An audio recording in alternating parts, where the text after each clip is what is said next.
The night sky is clear with a bright, sharp golden full moon. A pair of hands attentively uses a small mobile phone. On the screen, a prominent comment appears, Jingu's father. I was terrified after visiting Clinic 20 Korea. It seems like many infected people are visiting that place. Maybe it's because of the current COVID-19 situation. Oh my God, I also visited that clinic recently. That clinic is full of infected people. I won't go there anymore. They probably didn't manage the epidemic situation well. Sinking deep into the seawater, consciousness still lingered a bit then. Why did the pandemic break out right after I opened my clinic? He wandered onto a bridge, drunk, and shouting loudly, "Why do those people keep getting infected after visiting my clinic? Why do they keep commenting like my clinic is a source of infection?" Suddenly, his steps faltered, staggering as he mumbled, "I didn't want this to happen either." It wasn't until his whole body tilted downwards that he realized what was happening. Soon after, he plunged into the seawater below. Still bewildered, he wondered, why are my feet pointing to the sky? Sinking deep into the seawater, his consciousness flickered. At that moment, he struggled to reach the surface. I couldn't have imagined what was about to happen next. After all his efforts, he sank silently into the cold seawater. That I, an ordinary Korean medical doctor, would become a godly healer in a novel on Manhwa. Suddenly, a string of zeros and ones appeared before him. A notification screen appeared displaying, "HP system is now ready." Anirecap. You can obtain HP from internal organs through treatment. By investing the HP you possess, you can unlock various skills or summon creatures. His vision blurred, unable to see the surroundings clearly. With a sliver of consciousness, he wondered, where am I? Who is this person? A rescuer. Seeing the figure before him, he mumbled to himself, "He must be here to save me after I fell into the Han River." Regaining his senses, he excitedly sat up, telling himself, "Tsk, I can start over as long as I'm not dead." His hands trembled as he muttered, "Living with a pile of debt is better than dying." Before he could take in the luxurious ornate room before him, he shouted loudly, "Next time, I'll be more careful." After observing for a moment, he suddenly realized, wait, this isn't a hospital. What is this? This furniture looks so strange. Looking at the room decorated in an ancient Eastern style, he thought quietly, it looks like I'm on a medieval movie set. Suddenly, a loud shout called out, "Your Highness!" A middle-aged man looked at him tearfully and asked, "Can you see me, sir?" He looked at the man beside the bed and cursed inwardly. "Damn it! Startled me. Who is this strange foreigner? Who is he? Is he crying?" He tried to start a polite conversation asking, hello, who are you?" Seeing his reaction, the man became anxious, sweating, as he said, "Don't tell me you can't recognize me." His face was tear-streaked, but he stood tall and declared majestically, "Even so, I will continue to serve you. I am Garden, your personal physician." The Crown Prince's personal physician, Piero Gardan. He looked at the man, coughed lightly a few times, and thought, What the heck is this guy talking about?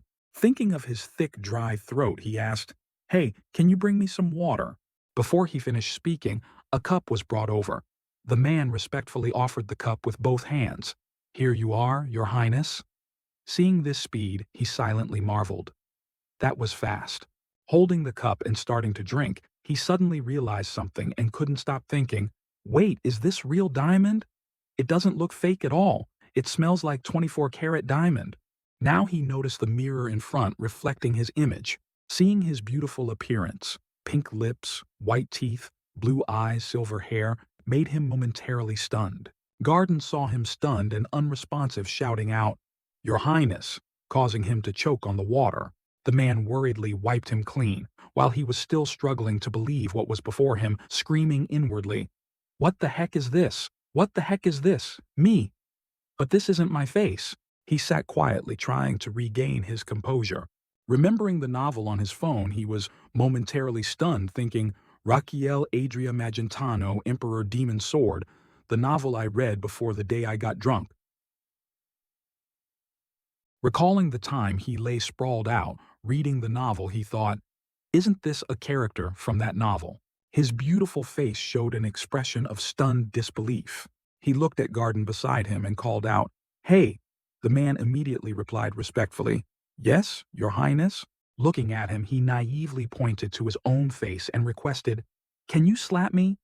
Hearing this request, the man froze in shock and shouted, "Huh, I think I must have misheard." He ignored him and continued naively, "I guess I'll have to do it myself." Then his arm moved quickly. The man rushed over to stop him. "Your highness?" But it was too late. Slap. He had slapped himself hard. His beautiful face, red and skewed from the slap, left him still dazed. He held his face, groaning in pain. Garden helplessly inquired, "Are you all right, your highness?" After a while, regaining his composure, he held his face and told himself, "This is not a dream." Holding his red cheek, his eyes bright as stars, he wondered, "Am I the crown prince from that novel Am I Rakiel now?" Recalling his haggard appearance in the previous world, he thought, "So that means the mountain of debt and interest." Remembering the pile of debt collection messages he had to bear after his business failed. Remembering the pile of debt collection messages he had to bear after his business failed. He quietly closed his eyes and thought, "Finally I can—" He threw himself back, shouting in joyous thought, "Live a life without worrying about that debt anymore." Suddenly, his eyes widened, his whole body falling backward, hitting the headboard directly. Garden rushed to help him up, calling, "Your Highness." Without looking at the man, he asked, what just happened to me?" Looking at his arm trembling just from being raised, he thought, "I feel so weak." He panicked, sweating as he thought, "This body is too weak for someone who's 14 years old." Looking at his thin body, he thought in horror, "Impossible." He recalled the plot and panicked. In the first half of the novel, Demon Sword Emperor, Rakiel, the Crown Prince is a minor character who only appears briefly. He's a character who has always been bedridden since childhood. Remembering the tragedy of his current body, his heart sank. And then, at the age of 22, he died. Regaining his composure, he called the man Garden. The man bowed his head low and replied, "Yes, your highness." He asked worriedly, "How old am I this year?" The man answered without hesitation, "You are 21 years old this year." "Your highness?" This answer struck him like lightning, leaving him horrified. He quietly bit his lower lip, cursing, "Damn it!"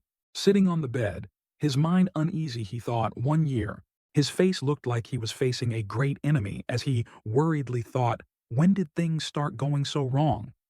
Since I suddenly became a minor character in a novel, remembering the unhappy events of his past life, he panicked. I thought I could finally forget about that debt and live a life of enjoyment because I'm the Crown Prince. But now I only have 1 more year to live. Sitting quietly on the bed, he thought, the Crown Prince must have been treated with all the best methods in this world. His dark, worried face was clearly visible. After pondering for a while, since those didn't work, he must have also received blessings from priests many times. But he still died in the first half of the novel because he couldn't overcome his illness. So that means I only have one option left now. He looked in the mirror as if reflecting his past life's shadow and called, "Garden." The man eagerly ran to him, answering, "Yes, your highness." Without turning back to look at him, he commanded, "I have something to do. Bring needles here." He stated decisively, "Size doesn't matter. Bring as many needles here as possible." Looking at himself, he thought, "I will protect my own body." The vast, magnificent castle appeared clearly before his eyes. He opened his mouth wide, trying to breathe deeply. Sitting on the bed, checking his pulse for a while but finding nothing, he helplessly asked, "What's wrong with this body?" He tried many times but kept finding this death pulse, leaving him unsure how to react. Also known as the 10 strange pulses, this group of strange pulses has unusual manifestations, often found in patients showing signs of imminent death. Therefore, it's also called the death pulse, or terminal pulse. After checking the pulse for a while, he worriedly concluded, "If I show signs of one of these 10 pulses, my body is full of internal injuries." He closed his eyes, sighed, and said, "This life is truly difficult." From outside, Garden carried a bag breathless and told him, "Here you are, your highness. I've brought all the needles I could find." He praised him with a reply, "Excellent, just put them over there." He slowly spread the pile of needles onto a piece of cloth. Standing and observing the row of needles before him for a moment, he picked up a needle and thought, "Damn it, This thing is as big as a club. Garden, not understanding what he intended to do, hesitated and called, Your Highness. He was heating the needle over a candle and reacted by turning to look at the man. The man stood there hesitating for a moment, then asked, What do you intend to do with those needles? Your Highness, he asked back, these things. He raised the needle, pointed it at himself, and replied mischievously with a smile, Yes, I intend to stick it into my body. Hearing this, the man panicked, grabbed his leg, and begged, What, Your Highness? Tears and snot streaming down his face. He hugged the prince's leg, pleading, You mustn't harm yourself, Your Highness. Please calm down. You are the heir to the throne. He could only stand there helplessly listening to the man continue shouting, I understand you have suffered much pain, but you must not harm yourself like this. Finally, seizing the opportunity, he cut Garden off. Stop! It's not what you think. Looking at the man kneeling before him, he said seriously, I'm doing this for a good reason. Continuing to heat the needle, he added, So if nothing happens after I stick this into my body, he turned back to look at the man with a bright face. Then from now on you must believe me. He firmly pointed the needle towards the man. Seeing this demeanor, the man helplessly turned his head away. Then he bowed his head in obedience, replying, If your highness insists, then very well, I will trust you. He slowly took off his shirt, revealing his skinny, all skin and bones body, comforting the man. Don't worry too much. You won't regret it. Looking at the majestic, splendid palace, he calmly told himself, The first needle will be inserted into the most important respiratory organ. Lying relaxed on the bed, he slowly composed himself. I need to breathe correctly before thinking about doing anything else. And to do that, the first point of the 12 meridians, he calmly selected the first acupuncture point on his body, the one most connected to the organ, the lung-tie-in meridian. He took the needle and slowly inserted it into the designated spot. Just having inserted the first needle, his initial thought was, I don't know if it's because the needle is too big, but it hurts so much. Sanjiao Yunmen point the cluster of points on the upper arm. Suddenly, he stopped and thought, Wait. He slowly opened his eyes and a blue screen appeared before him. Seeing the internal organ improving on the blue screen, it also announced, Your body is responding positively due to your correct acupuncture method. The functions of the internal organ show slight signs of recovery. Suddenly, his chest felt more comfortable. The blue screen also displayed, Your lungs have started functioning again. A pair of small eyes opened expectantly. The two lungs danced happily together, as if on a stage, also comfortably giving a satisfied thumbs up. The blue system screen displayed again, Your lungs liked it. Your lungs have given you 100 HP. He blankly raised his hand, thinking, mascots. Raquiel stared blankly at the virtual screen before him. In disbelief, he waved his hands in front of the virtual screen. Garden called out anxiously, Your Highness. Unfortunately, he was too focused on this magical virtual thing to bother replying. However, in the eyes of an outsider like him, his frantic waving at the air seemed quite crazy and bizarre. Not to mention, he sometimes muttered incomprehensible things to himself like an autistic person. What's this A-status window? The man held his face, crying sorrowfully. Our mad crown prince, how pitiful. What should I do now? This forced the prince to speak up and explain, Guardian, yes, your highness. The man replied. He spoke hesitantly, I'm not crazy. Don't overreact like that anymore. Meanwhile, shaking off his daze, he continued applying acupuncture to himself. The man called out in alarm upon seeing the prince's nonchalant actions. Are you planning to insert more needles? Your highness? The prince reassured him. It's okay. Once the needle was properly placed, the notification window immediately appeared with the content. You have correctly acupunctured the Yunmen point. Your chest tightness has been alleviated. Of course, since this is a physical therapy method, intermittent sharp pains during the treatment process are unavoidable. He frowned slightly in pain, exclaiming, it hurts so much, much more than I thought. Suddenly, Garden knelt on the ground, hands clasped in prayer beside the bed. Oh heavens, please watch over the crown prince of the Magentano royal family and cure his madness as quickly as possible. Our prince cannot recover from his illness, so he has developed psychological problems and is harming himself. I'm about to go mad. The prayer was extremely earnest and detailed. Truly a devoted servant, making the prince admire him, yet feel somewhat awkward. A flock of black crows flew silently past. Was the crazy one here really the prince, or was it his attendant who had the problem? As for him, he already knew the answer. He was being driven crazy by them. Turning back, he thought wearily, just finish what I'm doing. First the Jibai point, next Tianfu Kongzui point, and Yuji pulse. A body with the acupuncture points in sequence quickly appeared exactly as he had outlined. Now the status window appeared again with flowery words. Due to your excellent acupuncture skills, many points have been stimulated. It feels like your lungs are sitting on a massage chair. He grumbled angrily. When that strange comparison appeared, why a massage chair, and why didn't it give me any vitality? However, those points weren't enough. There was one more crucial final point. And finally, the cheesy point. Thinking this, he immediately inserted the needle at this point near his thumbnail. So, acupuncture for the left lung meridian was brilliantly successful. Suddenly, an image of two small children representing the two lungs appeared in his mind. They stretched their arms, stomped their feet, and danced and sang, accompanied by an explanatory notification, "Your lungs are tap dancing." He exclaimed in amazement, what meanwhile they continued in sync, dancing and singing, and tormented him, not letting him sleep peacefully. They constantly disturbed him, the premise being he had to be awake to enjoy it. So, 1, 2, 3, 4, 5, 6, 7, 8, don't sleep, wake up. Then again, 1, 2, 3, 4. Like this, several times he couldn't stand it anymore, frowning irritably. So noisy. Just then, a notification appeared. The organ responsible for intestinal activities is now synchronized with the lungs. The two children stopped all activities in astonishment looking at the newcomer. He fumed, banging gongs and drums, demanding justice. What are you guys doing? How could you not invite me? Then all three began a bizarre escapade during the time the host should have been recharging. He wearily looked at the new unhelpful notification. Your intestines are joining the singing and dancing with impressive moves.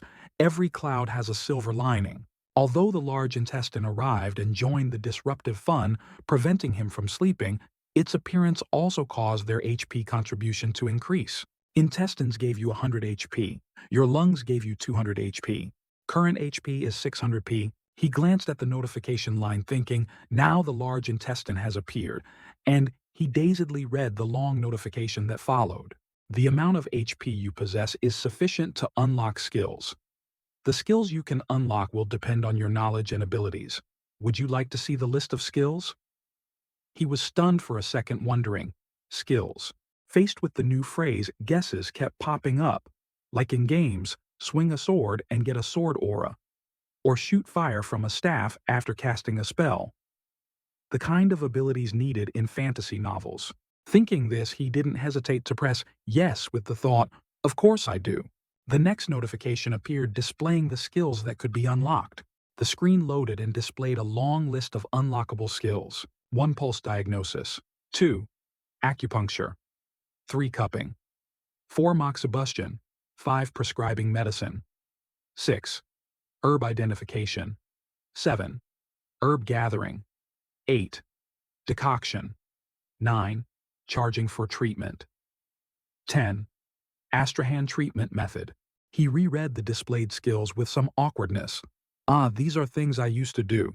Therefore, it wasn't difficult for him to make an informed choice. The foundation of all treatment methods. Diagnosis. Only with a correct diagnosis can a doctor provide the right treatment plan. An image of Dr. Li Han pondering at his desk flashed by. Without hesitation, he pressed skill number 1, pulse diagnosis. A confirmation notification quickly appeared. You have selected number 1, pulse diagnosis. Then came the payment notification.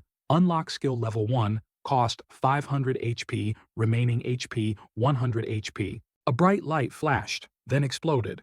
An instruction notification appeared. Your knowledge and experience have unlocked a skill, pulse diagnosis level 1. By sensing the target's pulse, you will be able to assess their health condition. You can view the results on the basic overall health report panel. He pondered thoughtfully. Basic overall health report panel. I'll check my own pulse again. Thinking this, Rakiel immediately got to work. Next was the system part with loading parameters running. Starting pulse diagnosis, scanning 100%. The basic overall health report panel appeared. Detailed content included target Rakiel, Adria Magentano. Species human, gender, male, age 21. Height 176, 2 cm weight. 53, 3 kilos blood. Type A overall. Score of 5 viscera, F overall. Score of 6 bowels, F overall. Pulse diagnosis. Result, SS rank garbage. Expected lifespan 91 days. He was frightened by these brutally honest words from the system and the red alert indicating critical danger level. Shocked. What? Too damn it. He held his head in despair, couldn't help cursing his short life.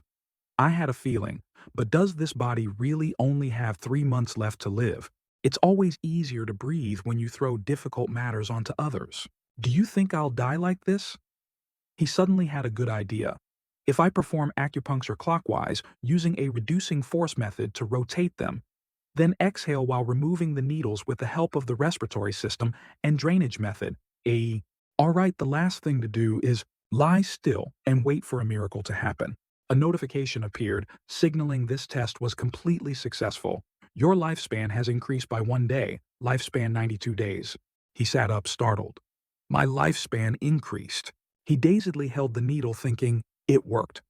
Let me try the other side too. There it was. Just as he finished speaking, his body quickly became exhausted. Coughing up a large mouthful of blood proved his body couldn't handle it. Just as expected, the red alert notification appeared again. You may be stressed from frequent acupuncture. Based on your current condition, we recommend acupuncture 3 times a week. Now he suddenly remembered, right, acupuncture can't cure everything. The emperor isn't worried, but the eunuch is. He panicked so much he fainted before the actual person involved did. It should be known that his body was currently on the brink of decline. All 5 viscera and 6 bowels were damaged with constant disruption from the organs. Moreover, the patient needs to be strong enough to endure stimuli from nerves and meridians, but this body is currently in a very weak state. Finally, after the 2 recent experiments, he drew this conclusion. The message I just read shows acupuncture is effective. The problem is, this body is very weak. It needs 3 days of rest to continue acupuncture.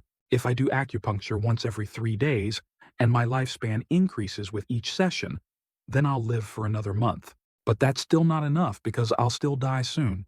I need a more effective method. He chuckled softly.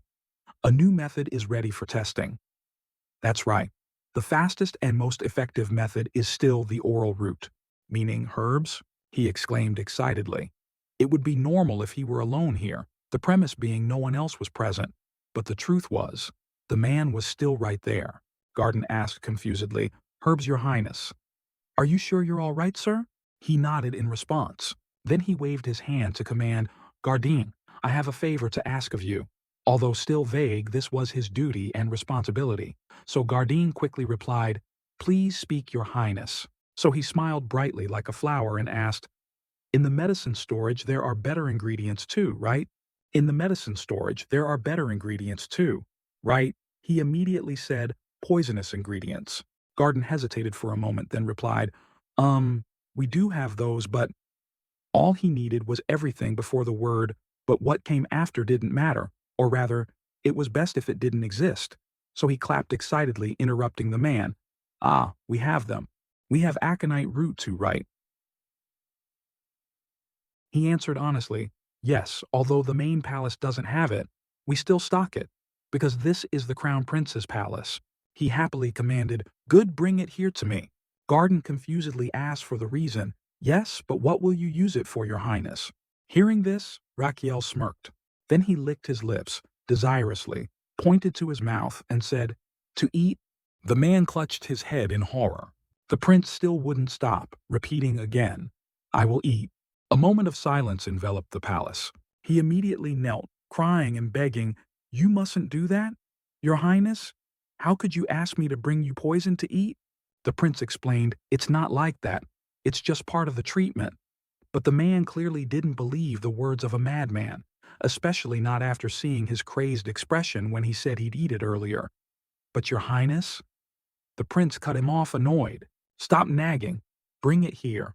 I'll give you 5 minutes. If you don't bring it after that time, I'll die." Hearing this, Garden sobbed even harder, hesitating to speak, but the prince sighed inwardly.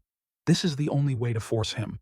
Since it had come to this with no other way, he took the time to explain, "Garden, you know aconite root is really poisonous, right?" "Yes, your highness. So they are often used to make poison," the man replied immediately. "And that's something everyone knows, but few know that there are two types of aconite root among them. What I want to eat is the smaller root part, also called the daughter root. The aconitine in the aconite root can cause cardiac arrest in whoever eats it." Garden added seriously, "Of course I know that too, yes. But I know how to neutralize and control the toxin. In other words, I can turn that poisonous plant into a type of herb." He asked skeptically, "Turn a poisonous plant into an herb?" The prince replied calmly, "Yes. In another country it's called detoxification. After being detoxified, the toxic part of the daughter root turns into medicine. Are you convinced enough now?" Garden hesitantly replied, "Honestly, not yet." This made the prince too weary to speak, clicking his tongue softly. Honestly, while I talk myself hoarse, he still doesn't listen. Unknowingly, he had turned himself into a foolish, talkative clown. Again, he heard the man speak softly. "I have never heard of this method before. I don't know where you got that information or if it's reliable, but if it helps you get better, I will bring the aconite root as you command." Garden bowed respectfully. This stunned the prince for a few seconds. He thought it was a futile effort. Holding a lamp fumbling in the dark, the man thought, "The prince's body grows weaker, day by day. We are desperate because no method has worked. Detoxification, I think it's worth trying once." Reaching the room, he fumbled through each drawer, looking for the medicine, gathering them. He was naturally still uneasy, so while outwardly agreeing, he formulated a countermeasure on the other hand. In return, when the detoxification process is finished, I will personally taste it first to ensure safety. The medicine was finally decocted. In the kitchen, a pot was boiling, vigorously, steam rising profusely. Looking inside at the dark liquid boiling constantly, emitting an unpleasant smell, Garden spoke up, "Your Highness, this smells strange." Rakiel kept his eyes fixed on the boiling pot, watching it intently. He asked the man, "You still don't think it's safe?" The man stood there looking at him helplessly, replying, It's because you made it from poisonous ingredients." He was so worried his eyes became dark, Pitts emphasizing to himself poison. He bowed, low hands, clasped, crying and begging, "Please reconsider, your highness. Please, your highness." The prince jumped back, startled, cursing inwardly. "Damn it! Startled me." He suddenly had a mischievous thought. Let me just scare him." Looking at the man's dark face before him, he playfully requested, "If you're so scared, why don't you try it first?" Unexpectedly, upon hearing this, the man showed no worry or fear. Instead, his face lit up like a blooming flower as he agreed immediately. "All right." The prince noticed this reaction and was momentarily startled, as if struck by lightning. His eyes widened in deep thought, recalling the plot when this frail body was still lying in bed in the novel. Garden is an extremely loyal and dedicated person. Garden wasn't originally the royal physician, remembering his appearance standing alone in a corner observing him, but actually he was an assistant to the royal physician. Recalling the hands initially raised constantly like rays of hope, even the initially confident doctors had left. The hands became fewer and fewer. Finally, only one hand remained unwaveringly raised. There he thought, but Garden is the only one still remaining beside Raquel. Recalling the times the man relentlessly cared for this body, he affirmed, "That's the kind of person Garden is." Finally, briefly remembering Garden's fate in the novel, in the end, he was blamed for the crown prince's death and executed. He silently watched the man still standing seriously straight there. Silently watching Garden from behind, he pondered, "He truly is a patient man. A loyal person like him deserves a better life." Looking at the pot still steaming profusely, he suddenly hesitated, but, his face full of danger, he lightly licked his lips, certain, "I won't share something this good with him." The concoction was sealed and boiled for a long time, then continuously filtering the dregs to get the liquid. Decoction from Manhwa and Shishin. his eyes bright full of generosity and excitement, looking at the bowl of medicine in his hand. "It's done." Garden stood aside, inquiring, "So now I just drink it?" "Your Highness?" Full of energy stretching his limbs, he spoke slowly. "Garden, I know you're very eager, but you have to wait. Before drinking, this medicine needs to cool down." Hearing this, he was a bit surprised and confusedly asked, "Needs to cool down?" Thinking back, "How do you know these remedies?" "Your Highness?" Suddenly he remembered something and thought, Gardine's loyalty is towards Raquiel. Ah, oh, that if he knew I wasn't him, it would be very troublesome. So then, he feigned ignorance, rambling on, nonsensically making the listener confused. "I know, because a mage visited me in my dreams every night and told me, 'Raquiel Adria Magentano, look how frail you are. You probably couldn't even lift this leaf every time I see you.' I get so sad I have to sigh. This is my secret, okay? I haven't even told my best friend, blah blah." After a while, he finally thought, "Made that up." Garden, however, listened attentively and summarized, "All right, so a mage visited you in your dreams." His face wrinkled and dark. He said, "I believe you." Seeing his expression, the prince thought helplessly, "You don't believe me." Having nothing left to advise, he crossed his arms, covering his face. "I think this medicine is very suspicious." While he quickly seized the opportunity excitedly, turning back, thinking, "Now's the time." His slender hands quickly reached for the bowl of medicine. Grabbing the bowl, he downed it in one go. Gardine watched him drink the entire bowl, not leaving a single drop, and froze, stammering, "What?" After drinking, he casually wiped his mouth dry with his hand. Holding the bowl, exhaling sharply, he turned to look at the trembling man and said, "I drank it all." Suddenly, a blue light screen appeared in his eyes again. Noticing his heart starting to fluctuate, he thought, "Something is happening." The system screen displayed another notification. "You have drunk the perfectly decocted medicine from Ma Huang and Xixin. The daughter roots have eliminated cold qi and aches within the body. While increasing metabolism, the Astrahan energy core has awakened." Seeing the last notification, he was curious, intently repeating, "Astrahan energy core. Astrahan energy core, a technique created by the legendary sword master known by the name Javier Astrahan, recalling its tradition passed down through generations, and the nobleman he served, Lloyd Frontera. This technique is only passed down to the direct line of the Magentano royal family. This is a technique symbolizing the royal family. Remembering the true identity of this body, he thought, Tisk, because the true owner of this body is the crown prince. He must have learned the Astrahan energy core since he was young." The system screen continued to display notifications. "Skill: Astrahan energy core has been unlocked." He continued, standing silently in the kitchen. The system continuously issued a series of notifications. Skill name: Astrahan energy core. Level: LV11. It will process or increase absorbed mana via the circle around the heart. Mana circulation. Mana increased by 120%. HP needed for level up 1000, current HP 100. Around the heart, healing began, and beautiful blue mana appeared. He quietly and slowly sensed the changes in his body, thinking, "It feels like a donut is covering my heart. I can feel life surging through my body with every breath."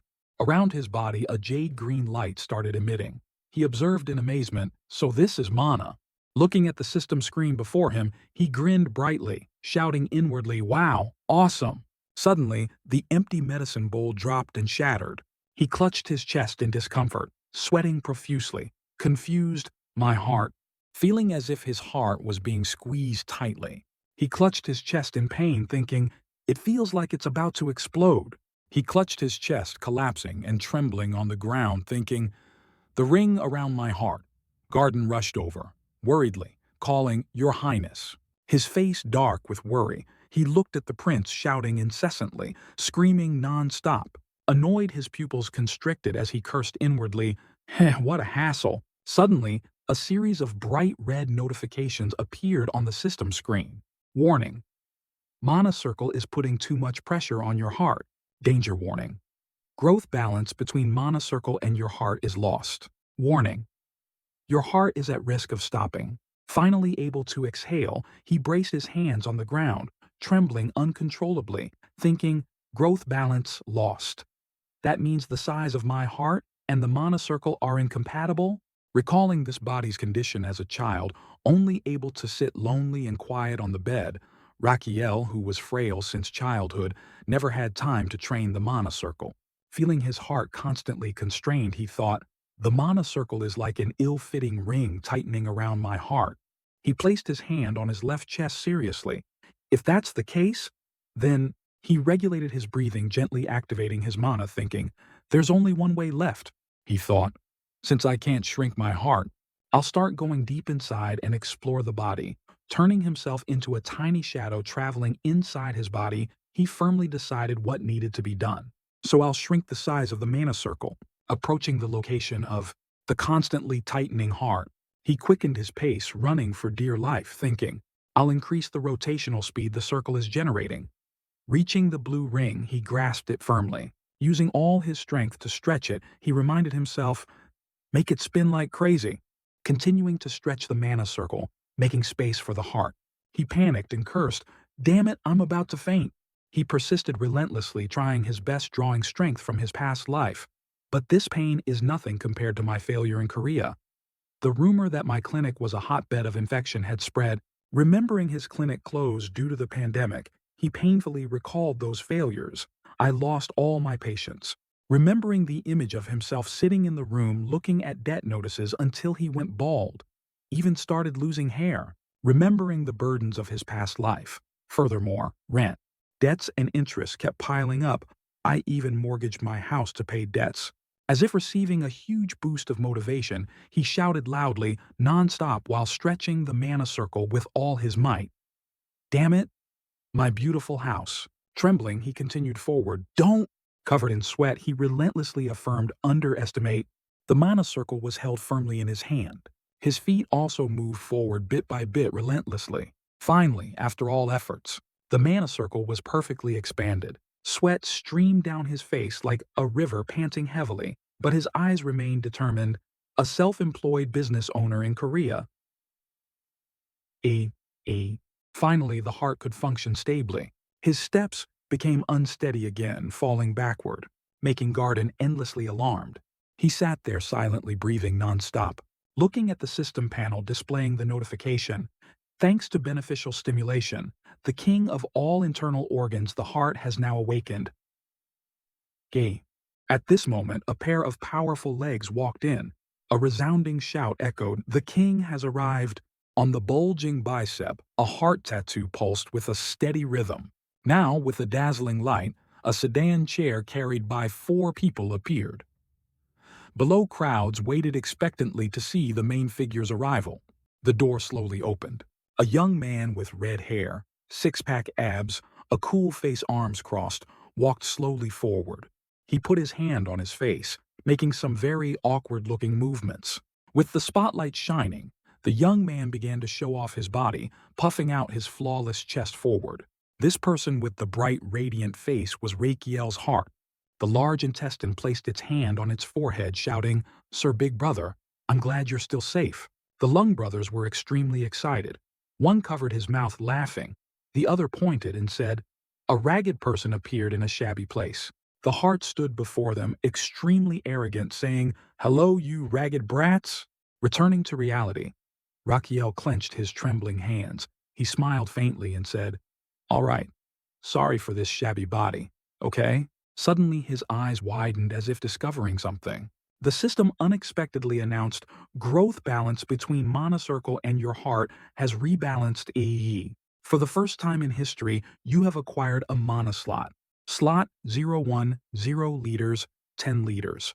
Extremely confused, he imagined a game image and wondered, slot like an item slot in a game. Maybe. Gardan called softly, Your Highness. He sprang up like a god, startling the man.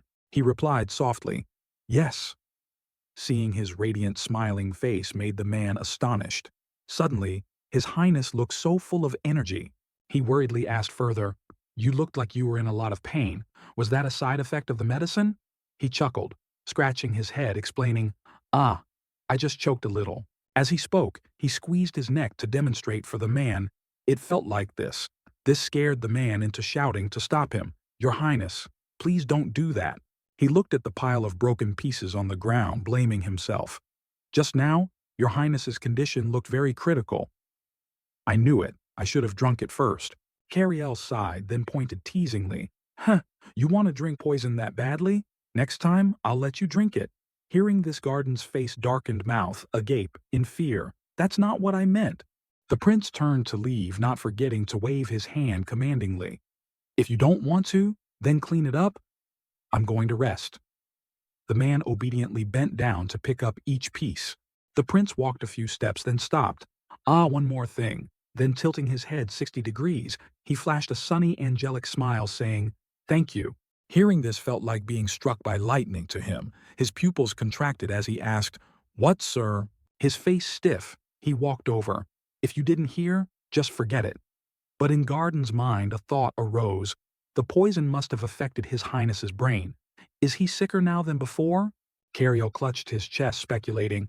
If what I think is correct, his face cheerful, he said, Then I've acquired something really awesome. In his private room, he muttered, Mana slot is a technique used to store substances mixed with mana. He began meditating and sensing it. A source of blue light radiated around his body. He whispered, Each slot holds 10 liters. The system displayed the notification. Slot, Jo1, 0 liters, 10 liters. He started calculating, I can store it by eating it. From mouth esophagus down to the stomach. He affirmed, so that means I can store it by eating it. Oh, thinking this, he stepped off the bed. Cariel searched around the room. Is there anything edible? He saw water in a glass pitcher. He put his hand to his chin, pondering, water is a perfect substance for experiments like this. Probably about 2 liters.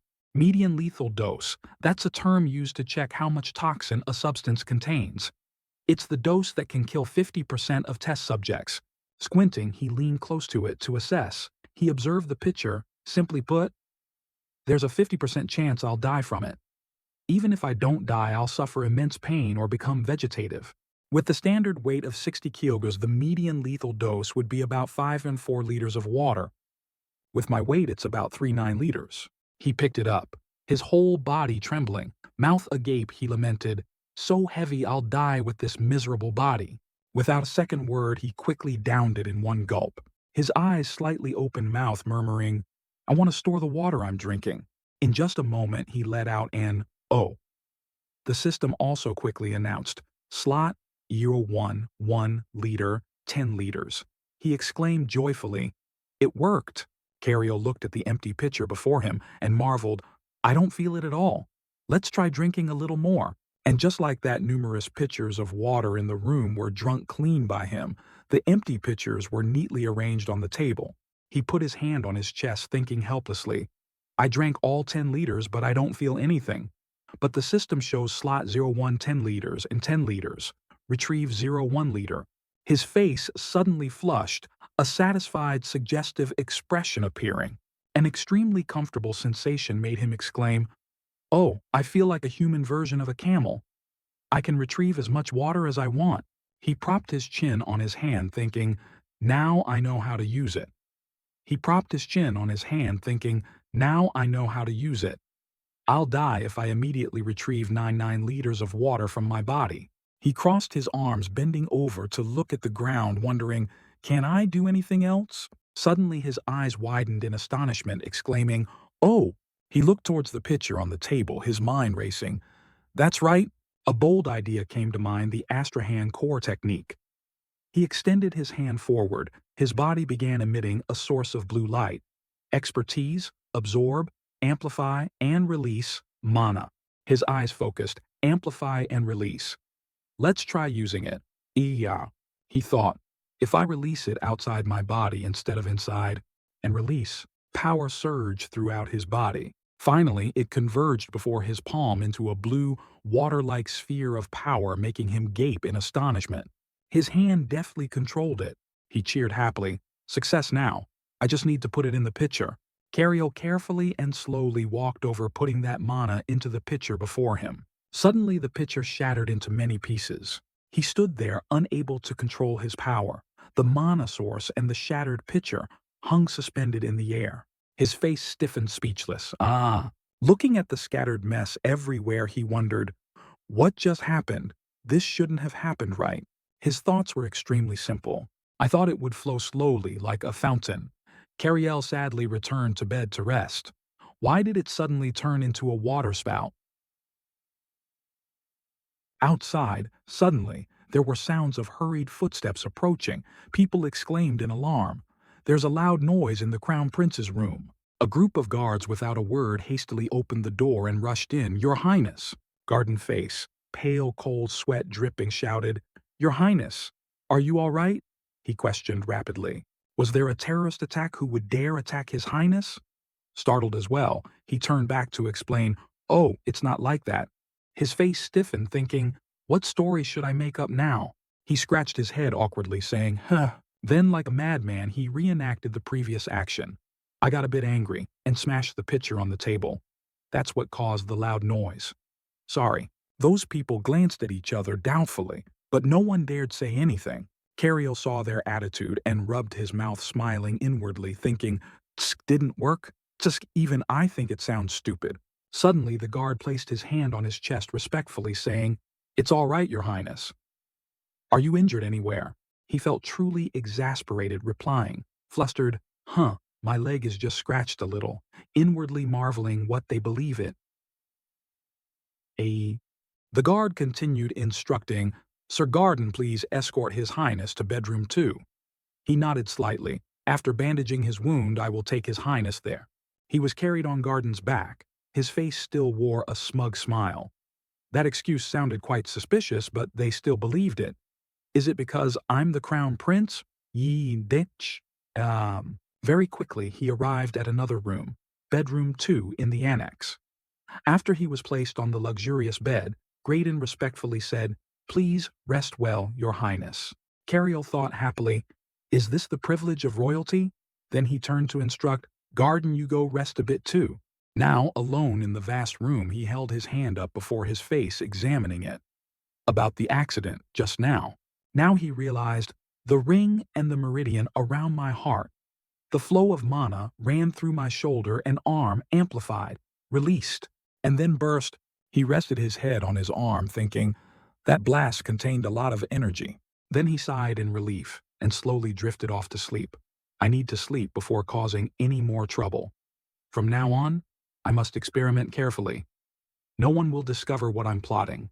Elsewhere, under a sky full of thunder and lightning, inside a gloomy castle, a surprised voice echoed, You said Raquel has been a bit strange lately, right?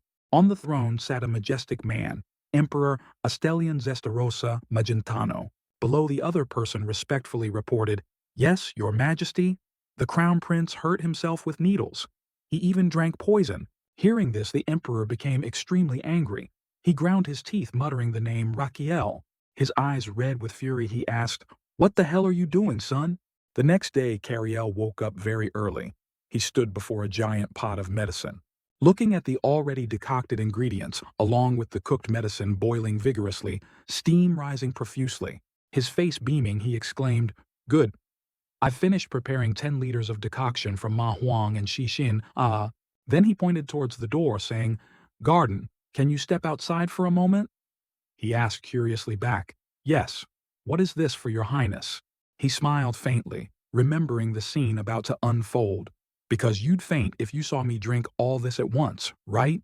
He made some incredibly nonsensical gestures, then said gently, Just for a moment, I need to do a few things alone. His eyes suspicious, he asked, Are you planning to drink that again? Looking at the huge pot, Garden advised worriedly, But Your Highness, didn't you suffer greatly yesterday when you drank it? He tried to explain, I told you it was just because I choked. The man cowered timidly. This time we decocted a lot of medicine, so I'm very worried. He winked, signaling, I told you this is just for testing. I'll only drink a tiny bit. I just don't want to waste it after you worked so hard to make all this. Faced with his persuasive lies, finally, Garden scratched his head, convinced, Really, Your Highness. He rambled on, affirming, Of course, I couldn't possibly drink all this. He immediately understood, pointing to his head, saying, Right, only a madman would do that. Hearing this, the two standing there burst out laughing. Ha ha, Garden stood there casually laughing heartily, but he didn't notice the prince's expression had long gone blank. Impatiently, he kicked the man out. Get out! Get out! Causing Garden to fall flat on the ground with a bewildered expression. The door quickly slammed shut, leaving him sweating coldly in confusion. The prince turned his back, sighing lightly in relief. Holding the pot of medicine, he said eagerly, "Let's begin." With his weak body, he started trembling. Ugh, so heavy. Then, without further doubt, he raised it to his mouth and drank it all down. Drop by drop entered his mouth, flowing down to his stomach. The system continuously announced, slot, Zo 1, 1 liter, 10 liters, 2 liters, 10 liters, 4 liters, 10 liters, 6 liters, 10 liters, finally reaching the maximum, 10 liters, 10 liters. After drinking, Cariel slammed the pot down on the table. His face brimming with vitality, he said, satisfied, "Feels great good. Now I just need to release it, bit by bit." Saying this, he strode out into the corridor outside. The system indicated decoction from Ma Huang, and Xixin released 0.1 liter. First, he went into a restroom, and decoction from Ma Huang and Xixin released 0.1 liter atinao. When finished, he stretched, got into bed, and slept soundly. The system announced again, decoction from Ma Huang and Xixin released 0.1 liter. Just like that, a continuous stream of information updated, your heart really likes this. Your heart gave you 100 HP.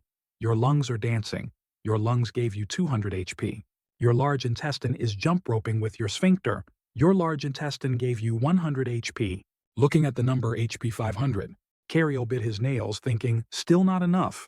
Determined, he said, I must increase my lifespan. Simultaneously, notifications appeared, decoction from Ma Huang and Xixin released 0.1 liter x10. Kiao. Decoction from Ma Huang and Xixin released 0.1 liter.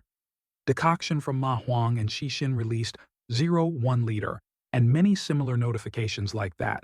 Inside his body, the heart guy was happily lounging, watching TV. The large intestine stood behind him. The large intestine stood behind him. Hey, what's on the menu today? Okay. The large intestine saluted cheerfully, reporting, it's the decoction from Ma Huang and Xixin, sir. Enyo, he asked again. What about tomorrow morning? He continued to report, it's the decoction from Ma Huang and Xixin, sir. The heart's face, dark as soot, sat up prominently. The large intestine maintained its optimistic attitude, saying, it seems tomorrow night's dinner is also the decoction from Ma Huang and Xixin. Very quickly he arrived at another room, bedroom 2 in the annex. After he was placed on the luxurious bed, Graydon respectfully said, please, rest well. Your Highness. Cariel squeezed his eyes shut and cursed. Just drink whatever I give you. He continued, decoction from Ma Huang, and Xixin released 0.1 liter. Cariel sat down at the dining table with incredibly rich and nutritious dishes. Holding the spoon in his mouth, he looked at the blue screen appearing before him. Good news announced, your life has been extended by 50 days. Lifespan 133 days. Overjoyed, he slammed his hand on the table. He even jumped up, cheering. It worked. Startling the maid serving him the teacup in her hand also wobbled. Oh dear! Finally it fell to the ground and shattered. He calmed down and politely said, sorry for startling you. The maid, frightened, bowed low and stammered, please forgive me, your Highness. Her whole body trembled, eyes welling up with tears. This made him astonished and alarmed. Why is she apologizing to me for accidentally breaking the cup? Cariel maintained a friendly beauty queen smile, waving his hand, saying, it's all right. Are you injured anywhere? But the maid cried out anxiously. Ah! Her body trembled even more violently. Her voice fading, she pleaded, I'm sorry, I won't do it again. Please don't whip me like last time. Please, your Highness. He chuckled, asking, whip? Did I hit you with a whip before? Inside, he was screaming, please, please say no. She stood up, denying, no sir, your Highness. Hearing the answer he hoped for, he rubbed his chest, sighing lightly in relief. Phew, thank heavens. But the girl's next sentence made his face turn pale, his worldview collapsing. You have never personally hit me before. Cariel awkwardly pressed, so did I order someone else to do it? What did you do wrong? The girl struggled to answer, I spilled a drop of water on your sleeve. Hearing this, he imagined the perverted image of the original owner, holding a whip, a sinister smile on his face. What kind of beast is this crown prince? Devastated, he slumped onto the bed and ordered, "All right, clean up and leave." Hearing this, the maid's eyes sparkled. Her face radiant, she clasped her hands in gratitude. "Thank you, your highness." After saying this, she turned and ran off quickly. He was speechless. She looks like she just escaped prison. He then called out loudly, "Garden!" The man quickly appeared. "Yes, your highness." He pretended, saying, "Lately my memory is quite hazy. Tell me, what kind of person am I to you and the servants?" Garden raised his finger, preparing to lie. "Yes, of course, your highness." But before he could speak, the prince cut him off threateningly. "If you intend to flatter me, I'll drink all the poison right in front of you." This scared the man so much his jaw dropped. Then adjusting his voice, he slowly replied, "Well then, there's no other way." In the room, with only the two of them, he stood before Cariel and recounted, "You often—" It began with an image of him sitting on the throne, chin propped on hand, laughing heartily, ha ha, while watching others whip a servant's hand. Next, not knowing how to cherish beauty, physically assaulting beautiful young women, and finally, forcing them to kneel prostrate at his feet. Hearing these things made him tear his hair out, face pale, eyes wide, wondering, "Raquel, what the hell did you do?" He remembered the two glancing at each other, then, "Now I understand why they believed that ridiculous excuse earlier, because I'm crazy." He turned his face to ask, "But Garden—" The room decorated with a flower vase holding beautiful red flowers. He asked slowly, "Why aren't you afraid of me? Being closest to me, you must have endured the most." The man bowed humbly, placing both hands forward, replying, "Because I believe in you." Hearing this, the prince was astonished. "Believe in me." With sparkling eyes, he continued, "I know what kind of person you truly are." Garden recalled a day of pouring rain. At that time, he was young, hastily running to find the missing Cariel. His eyes stared forward in astonishment. Back then, the small prince sat under a tree root. His kind, gentle face shielded a small duckling from the rain. He looked at him with moved eyes. Recalling the memory, Garden placed his hand on his chest, sincerely saying, "I believe that if I treat you, you can return to being your true self. And recently, my faith has been rewarded." Hearing this, Cariel's heart blossomed, smiling brightly in reply, "Thank you." He slowly stood up, asking further, "Old man, do you like the way I've changed?" He replied happily, "Of course, your highness." He looked towards the table full of food and commanded, "All right, this is your reward. Have a bite of dessert." Garden hesitated. "Your highness, I—" But he was stopped by the prince and urged, "Go on, eat." He told himself, "Ah, Li Han. No, I mean, I swear upon the name Raquel, Adria Magantano, that I will not let you be wrongly accused for my death." His eyes extremely determined, clenching his fist fiercely. "I will survive." Suddenly, outside the main door, there were hurried footsteps. A worried young man pushed the door open and rushed in, calling, "Your Highness," causing Garden, who was mid-bite, to choke and his eyes to roll back. He panted, announcing, "Your Highness, you are summoned." Hearing this information, his face showed shock as he stood there dumbfounded. At this time, in the majestic and splendid emperor's palace, Cariel, dressed in the royal crown, prince attire, walked in with steady steps. He looked directly at the emperor. Immediately, he knelt down, performing the greeting ritual, saying, "I, Prince Raquel, Adria Magentano, express my respect to the emperor, the legitimate ruler of this land. He is Astelion Zestarosa, Magentano, emperor of the Magentano Empire." He looked at him deep in thought. After observing for a moment, he was surprised to see something. Astelion looked at Cariel, thinking silently.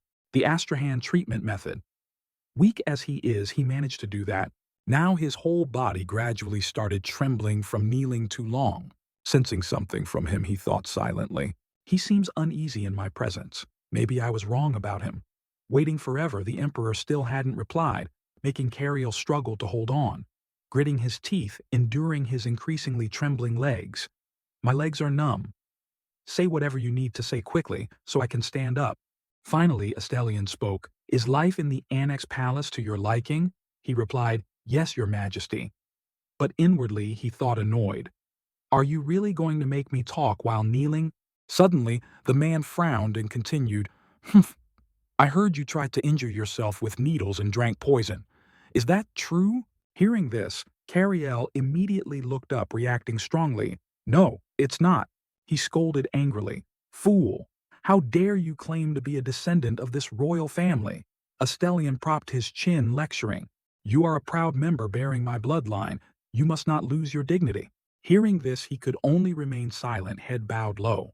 He mentioned the crown and continued, "If you cannot bear the weight of the crown simply because of your health." His eyes lit up, staring intently as he listened. "Isn't it time you made a wiser choice?" Cariel looked at Astelion's expression, thinking suspiciously. "Wiser choice, you old fox." He must be scheming something for this meeting. He propped his chin, sitting above, looking down. "I won't beat around the bush anymore." Suddenly serious. "I want you to renounce the title of prince and yield it to your younger brother, the second prince." Startled, he inwardly rejoiced. "Ah, I thought it was something serious." Cariel immediately replied without hesitation or thought. "Your Majesty, please forgive me, but—" Smiling calmly, he said, "I refuse." Hearing this, Astelion became furious. His hand gripped the armrest tightly, veins bulging. "What?" Suddenly he stood up, shouting, "Refuse! You dare refuse me!" Cariel calmly replied, "Yes, that's right." Yet he reminded himself, "The pressure is terrible, but I mustn't back down." Obviously, he would act like this. From the beginning, he had the right to strip me of the prince title. The reason he asked is because he wants the eldest son to abdicate the prince title mercifully. Doa, a kindly and voluntarily recognize his younger brother, worthy of receiving the crown from the elder brother. Truly a clever political move. Maybe I'm still useless and untrustworthy, but I don't intend to yield. Cariel gloated inwardly, looking at his furious expression, thinking, he must be very insecure. Astelion walked down the steps asking, "Do you not respect my decision? Does the title of prince mean so much to you?" He moved closer to him, looking down, asking further, "Are you only satisfied once you've brought shame upon me and the entire royal family?" Hearing those words, he hesitated. "Tusk, I don't even care about that title." Now he calculated in his head, "I want to give it to the second prince or someone else, and enjoy this life of mine already. But if I agree to his proposal, this country will face destruction. Just because of that second prince?" In Demon Sword Emperor, the second prince seemed talented and diligent. However, a period of chaos will erupt. The second prince is hot-tempered and lacks the skills to handle that chaos. The era he rules will cause the entire empire and royal family to collapse. I must do everything to prevent that. Cariel stood up, saying, "Perhaps I look frail, as you say, but I haven't lost my wits and wisdom yet." He continued, "The title of prince doesn't mean that much to me. What's important to me is the prosperity and peace of our royal family." The emperor's sharp gaze fell upon him. Well said. He too was full of confidence. Not just that. Therefore, Cariel made a proposal. "So I want to make a suggestion." Astelion didn't understand suggestion. He placed his hand on his chest, speaking clearly. "Give me a chance to prove who can better bear the burden of the crown, me or the second prince." Now he had returned to his palace. A voice spoke up, "Your Highness." Cariel walked in tiredly while Garden followed behind, inquiring, "Why did the Emperor summon you?" Hearing the question, he turned his head, slightly smiling as he replied, "Nothing much. He just wanted me to yield the throne to the second prince." Hearing this, the man was shocked, jolting backward. Cariel confidently waved his hand. "Don't worry, I refused." Hearing this, Garden covered his mouth with both hands, still in shock. His face beaming with excitement, he turned his head back and gave a thumbs up. "I also proposed a sword duel with the second prince." Suddenly he became gloomy, seeing something. "Sir Garden, what are you doing?" Garden sadly shuffled around, packing things into a bag. "I'm preparing my things to leave here." He shouted angrily. "What did you say?" Over here, Astelion stood by the window, deep in thought. He talked to himself, thinking about the earlier conversation. He wants a chance to show who is more worthy between the two. Then Astelion looked far into the distance. Did he always have this kind of personality? "All right, I accept your proposal. I look forward to it very much." Ha ha ha ha ha ha. At this moment, Cariel and Gardan were fighting over the bag. "I told you I would win." Gardan didn't believe Cariel, pulling the bag back while replying, "How could you possibly win?" The next day in the city, blue clouds drifted.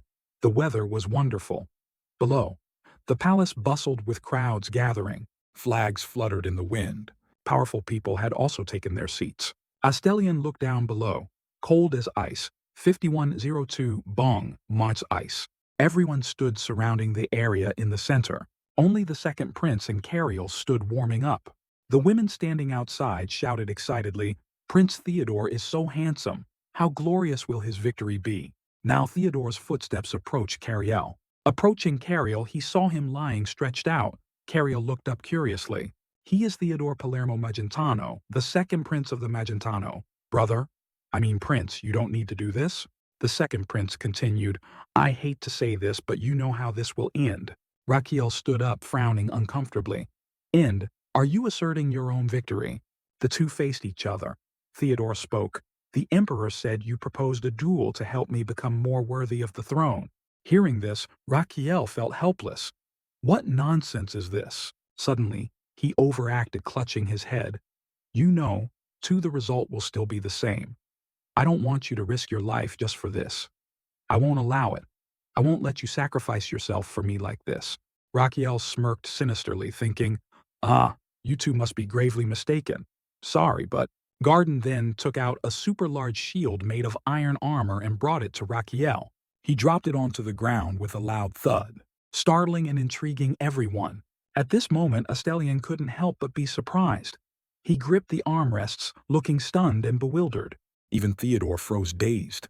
The prince excitedly provoked, "I don't intend to lose." Raquiel, his face full of determination, clearly visible in every feature.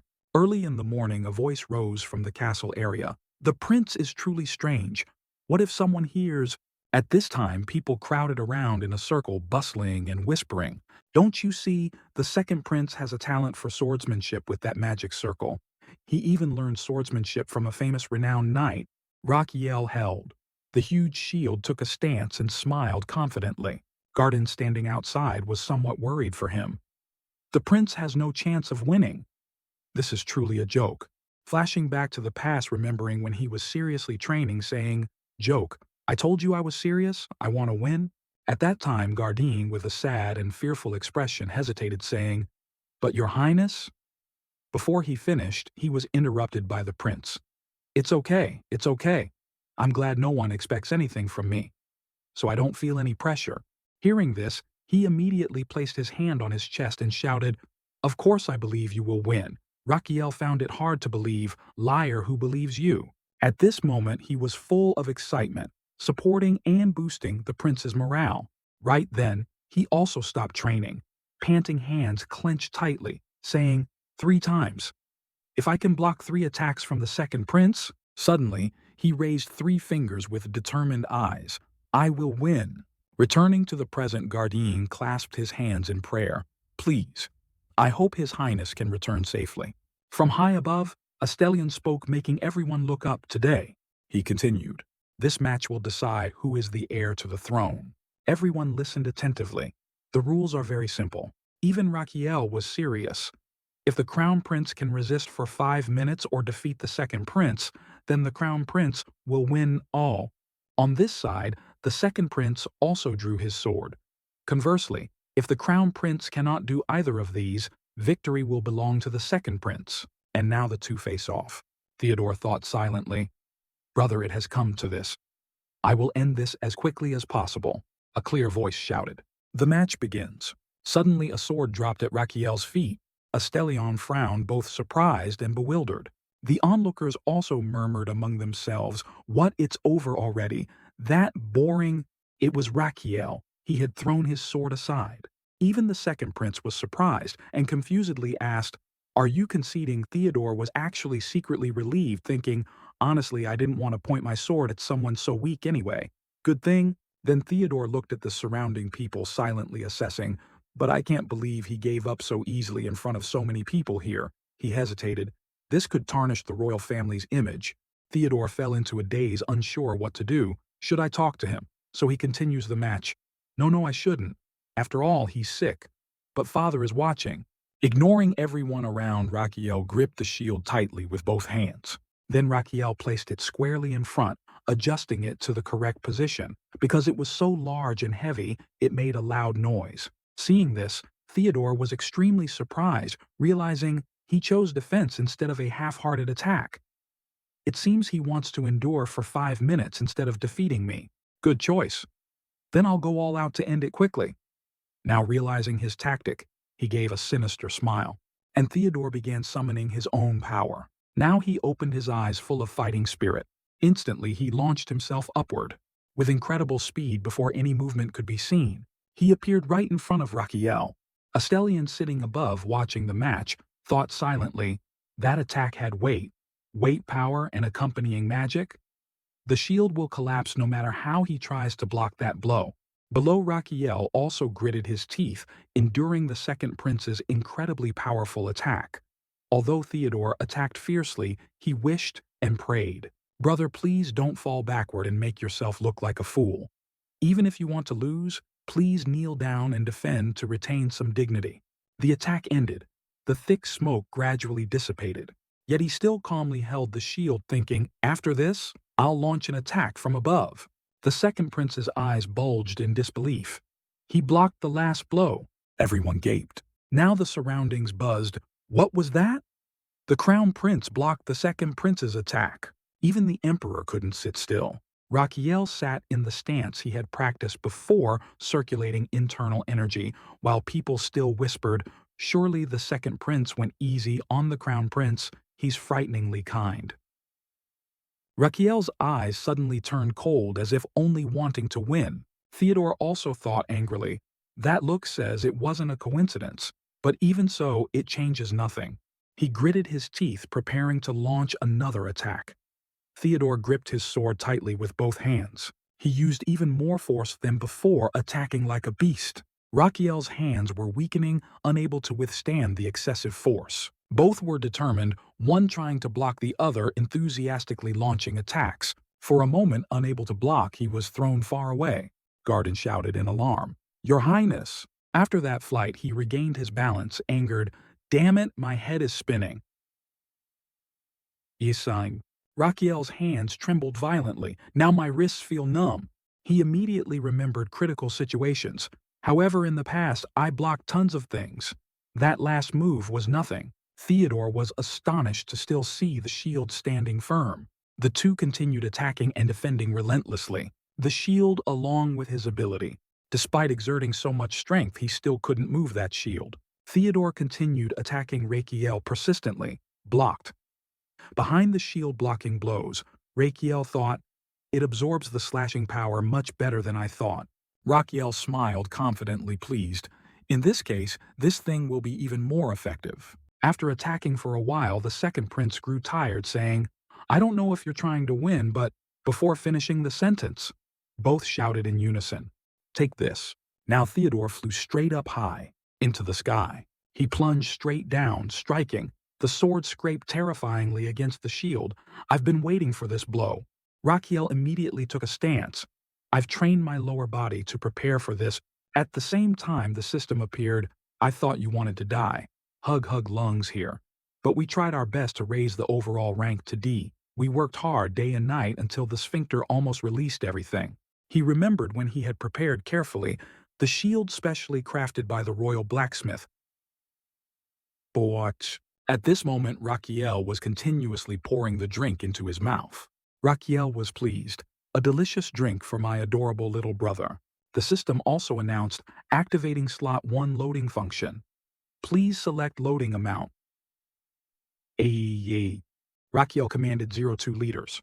The two streams of energy seemed to merge. Suddenly, Raquiel's energy wrapped around Theodore's legs, immobilizing him. Everyone watched intently, confused.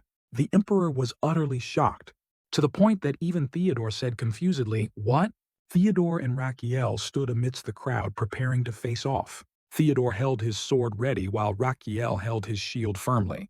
Theodore's whole body swayed uncontrollably, his steps staggering as if about to fall. His face flushed red. Theodore looked around bewilderedly, not understanding what was happening. Theodore coughed a few times in confusion. What is this? At this moment, Raquiel looked straight at his opponent with extreme confidence. Theodore, as described in Demon Sword Emperor, is someone who can't even handle 1 cup of alcohol. Looking at Theodore's swaying figure, Raquiel became even more pleased, grinning slyly. I put a potent mix containing 20 different strong liquors in there last night just for this moment. Theodore struggled to maintain his composure, stammering, I definitely hit the shield, but something just entered my body and mixed with my mana.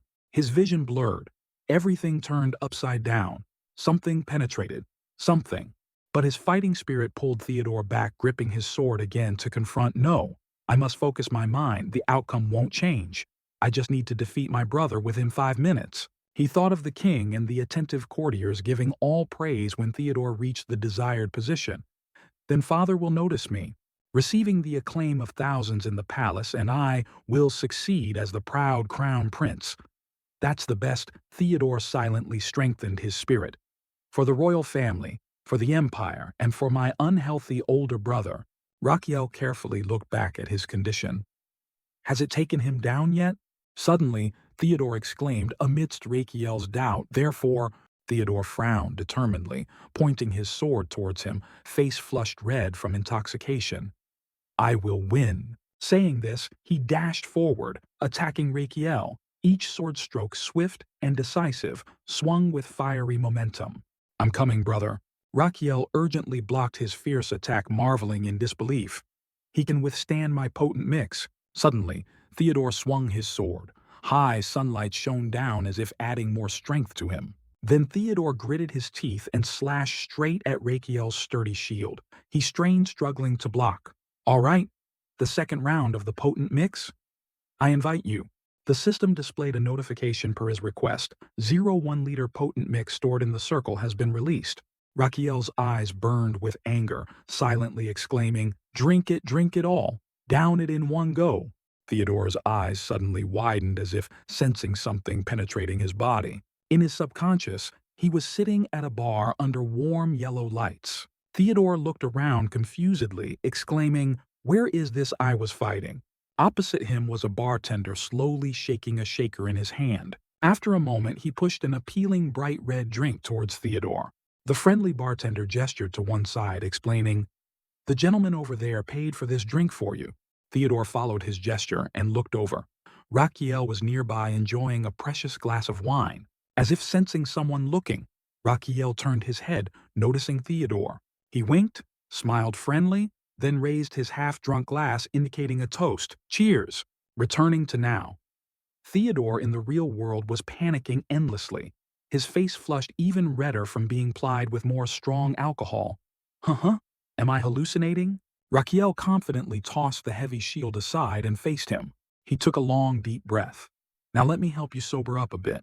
Then he confidently dashed forward to attack Theodore, who stood bewildered in his drunkenness opposite him. The system echoed the notification, releasing the liquid contained within the circle. The energy Raquiel had just absorbed concentrated into a small vortex in his palm. This will hurt a little. Then he released all the powerful magic towards Theodore. Brace yourself. Taking the full brunt of Raquiel's heavy attack, Theodore gasped, coughing painfully. He was knocked backward by Raquiel without any resistance. The sword previously gripped tightly in Theodore's hand was also flung from his grasp. Theodore was struck down, lying helplessly on the ground before everyone's eyes. The onlookers also couldn't believe it, simultaneously gaping in horror. They obviously hadn't expected this, staring wide-eyed at the unbelievable scene before them. Even Estelian was endlessly astonished by the unpredictable outcome of this match. Raquiel smiled confidently, satisfied with his achievement, and began withdrawing his magic. The entire stand fell silent. No one uttered a word even though the match had ended. Estelian frowned, unable to help, but doubt silently. Raquiel, was that really the Astrahan core technique? He looked at the energy Raquiel released, finding it hard to believe. I thought I saw wrong. He looked again towards the nearby people, also emitting mixed energy streams. Although there's a lot of mixed energy from everyone around in the air, Estelian sensed 2 powerful magic streams fluctuating around both him and Raquiel, marveling, and considering I'm quite far away, I can sense the resonance of the magic circle very clearly.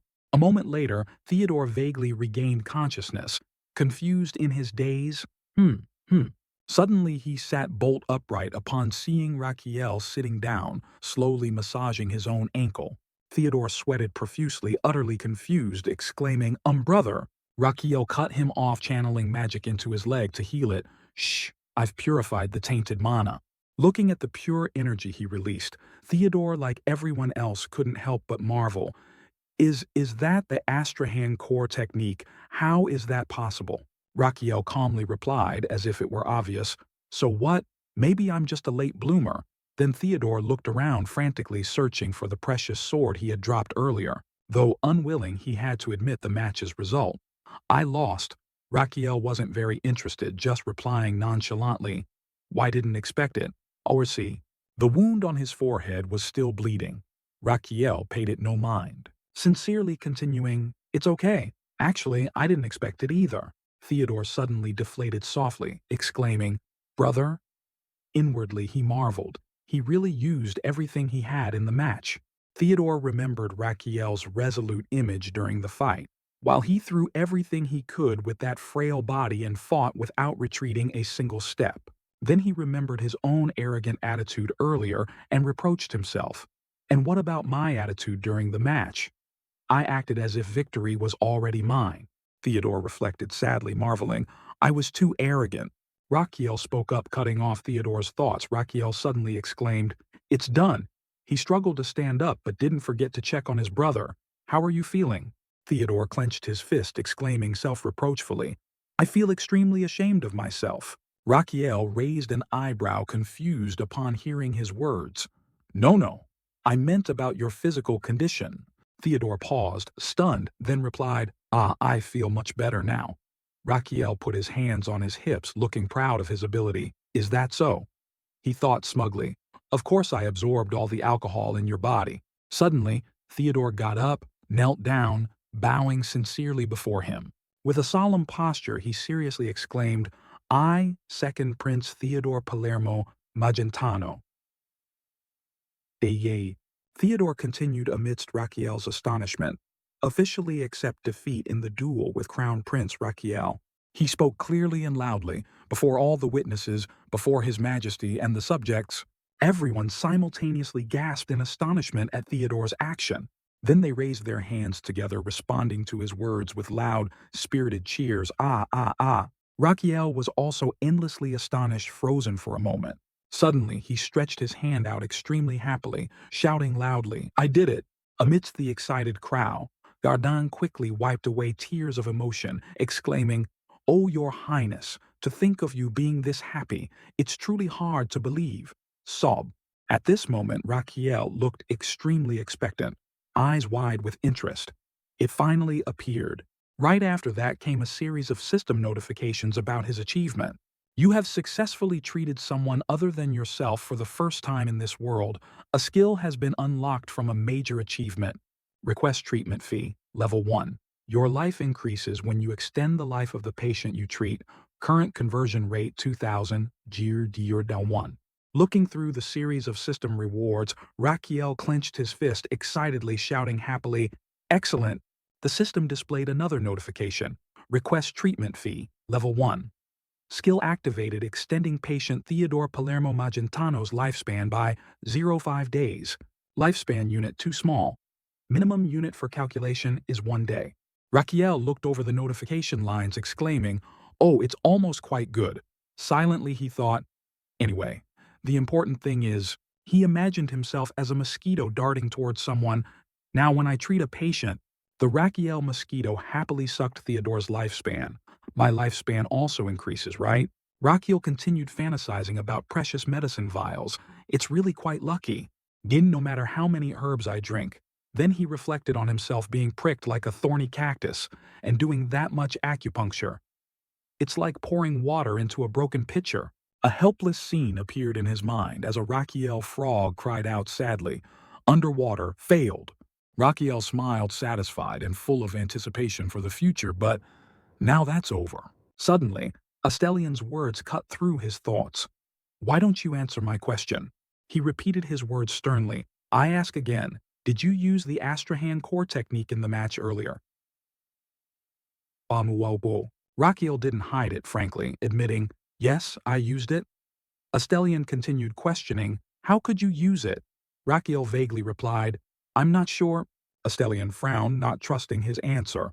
Not sure, Rakiel repeated firmly. Yes, that's right. Inwardly, he felt troubled. How can I say it was because acupuncture all over my body created that skill? Astelion suddenly provided the answer to his own question. That's right. On the day you were born, I personally carved the Astrahan core technique into your heart. Rakiel respectfully continued his thanks. That is my honor, father. Astelion spoke gravely in detail, but your inherently weak body couldn't endure it. Rakiel was unwilling to explain, just murmuring nonchalantly, I apologize, father. Astelion looked at him praising, but you with your weak body surpassed your younger brother. Once again, Rakiel just answered perfunctorily, Thank you, Astelion angrily warned in a low voice. You have also ruined my mood and my plans. Rakiel immediately bowed, showing remorse, but his expression wasn't sincere. I apologize. Inwardly he wondered doubtfully, was that praise or a scolding? Saying this, Astelion turned as if wanting to leave, but a promise is a promise and an agreement is an agreement. Today you defeated your brother. As agreed, I will not strip you of the prince title. Suddenly, he turned his head, glaring towards Rakiel. However, he continued sternly reminding, I will continue to observe you, constantly doubting and testing your ability for the right to succeed the throne. Do you understand? Rakiel didn't reply immediately, clenching his fist unwillingly. Astelion angrily whipped around, looking straight at him, questioning, Why don't you answer? Only now did Rakiel slowly continue respectfully, Your Majesty. He frankly criticized the powerful king. I heard that recently you have neglected swordsmanship training due to being busy with state affairs. That shouldn't happen. He continued advising amidst Astelion's astonishment. You must maintain your training and relax your muscles. Rakiel stood amidst the crowd, clearly advising him. And you should eat more vegetables more often. If possible, consider quitting smoking too. Astelion, displeased and slightly angry, exclaimed, You talk to me like that. High. Rakiel remained unshaken, confidently replying, That is my sincere concern and advice. Sometime later, in a dense forest with beautiful sunbeams filtering through the leaves, a carriage sped along the path through the forest, the voice of a powerful figure inside, exclaiming, Trying to avoid what I said with such naive requests, Astelion sat pondering in the carriage, marveling, and the Astrahan core technique he used to in. He stamped his foot furiously, thinking, using that technique was too reckless. With that weak body, it could bring many unforeseen consequences. But then he reflected, unable to help feeling troubled. But that also shows how desperate the boy was. He remembered the lonely figure of Rakiel as a child, marveling, a child who lost his mother at birth. A child who lost his mother at birth. Astelion reflected on his image as an adult.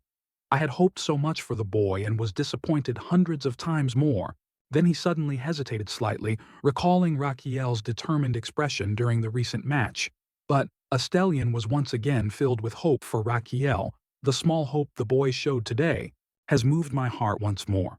That afternoon, Rakiel sat in his magnificent carriage, traveling through a deserted street. He sat lost in thought about sad memories. My father in my past life had a stroke.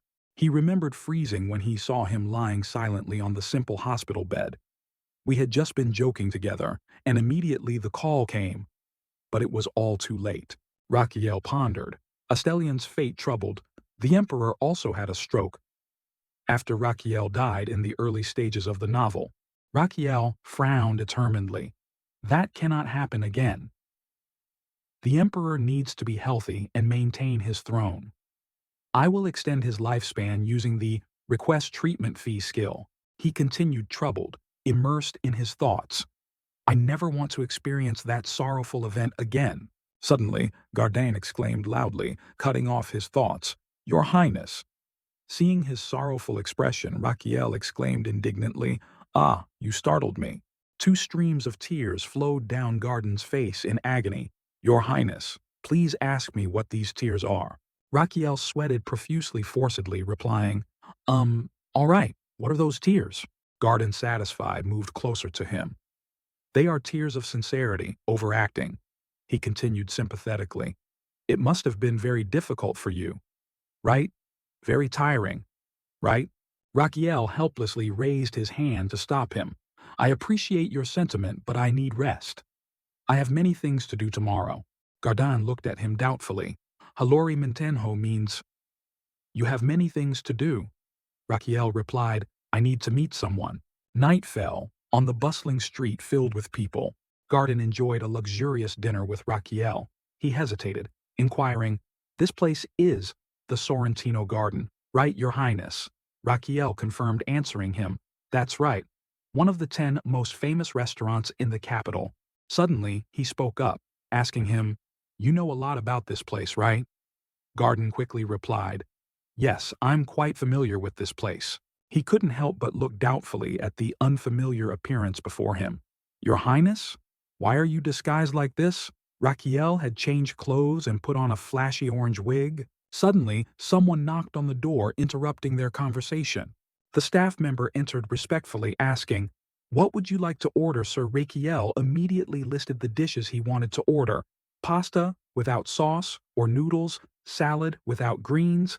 He continued giving requests, and wine made from grapes. I will dine until the sun sets. Is that all right? Garden sat opposite, confused by his requests. The staff member suddenly replied coldly, then please follow me. I will lead the way. Raquiel understood and stood up to follow him. Only Garden didn't understand what was happening, watching them blankly. Walking down the corridor, he whispered his inquiry. Your Highness, what did you just order? Raquiel didn't explain, just hinted cryptically, you'll see when we get there. The staff member pushed the wine cabinet aside. A staircase appeared right behind the cabinet. Please go straight down the staircase. Looking towards the hidden staircase, Gardan marveled in disbelief. There's a place like this in this restaurant. He glanced at Raquiel with some doubt. How does His Highness know about this? At this moment, Raquiel sighed lightly in relief, thinking, luckily it's still the same as in the novel. The two quickly descended the staircase. Garden still couldn't stop wondering, Your Highness, what is this place used for? Why did you come here? Raquiel didn't explain clearly, just hinting in reply, I came to collect treatment fees. His words made Garden even more confused, exclaiming, what? The two reached the bottom of the stairs. An old worn door and a cracked wall gradually became clear. Raquiel continued explaining, I have someone I need to meet here. He suddenly asked Garden about an unfamiliar name.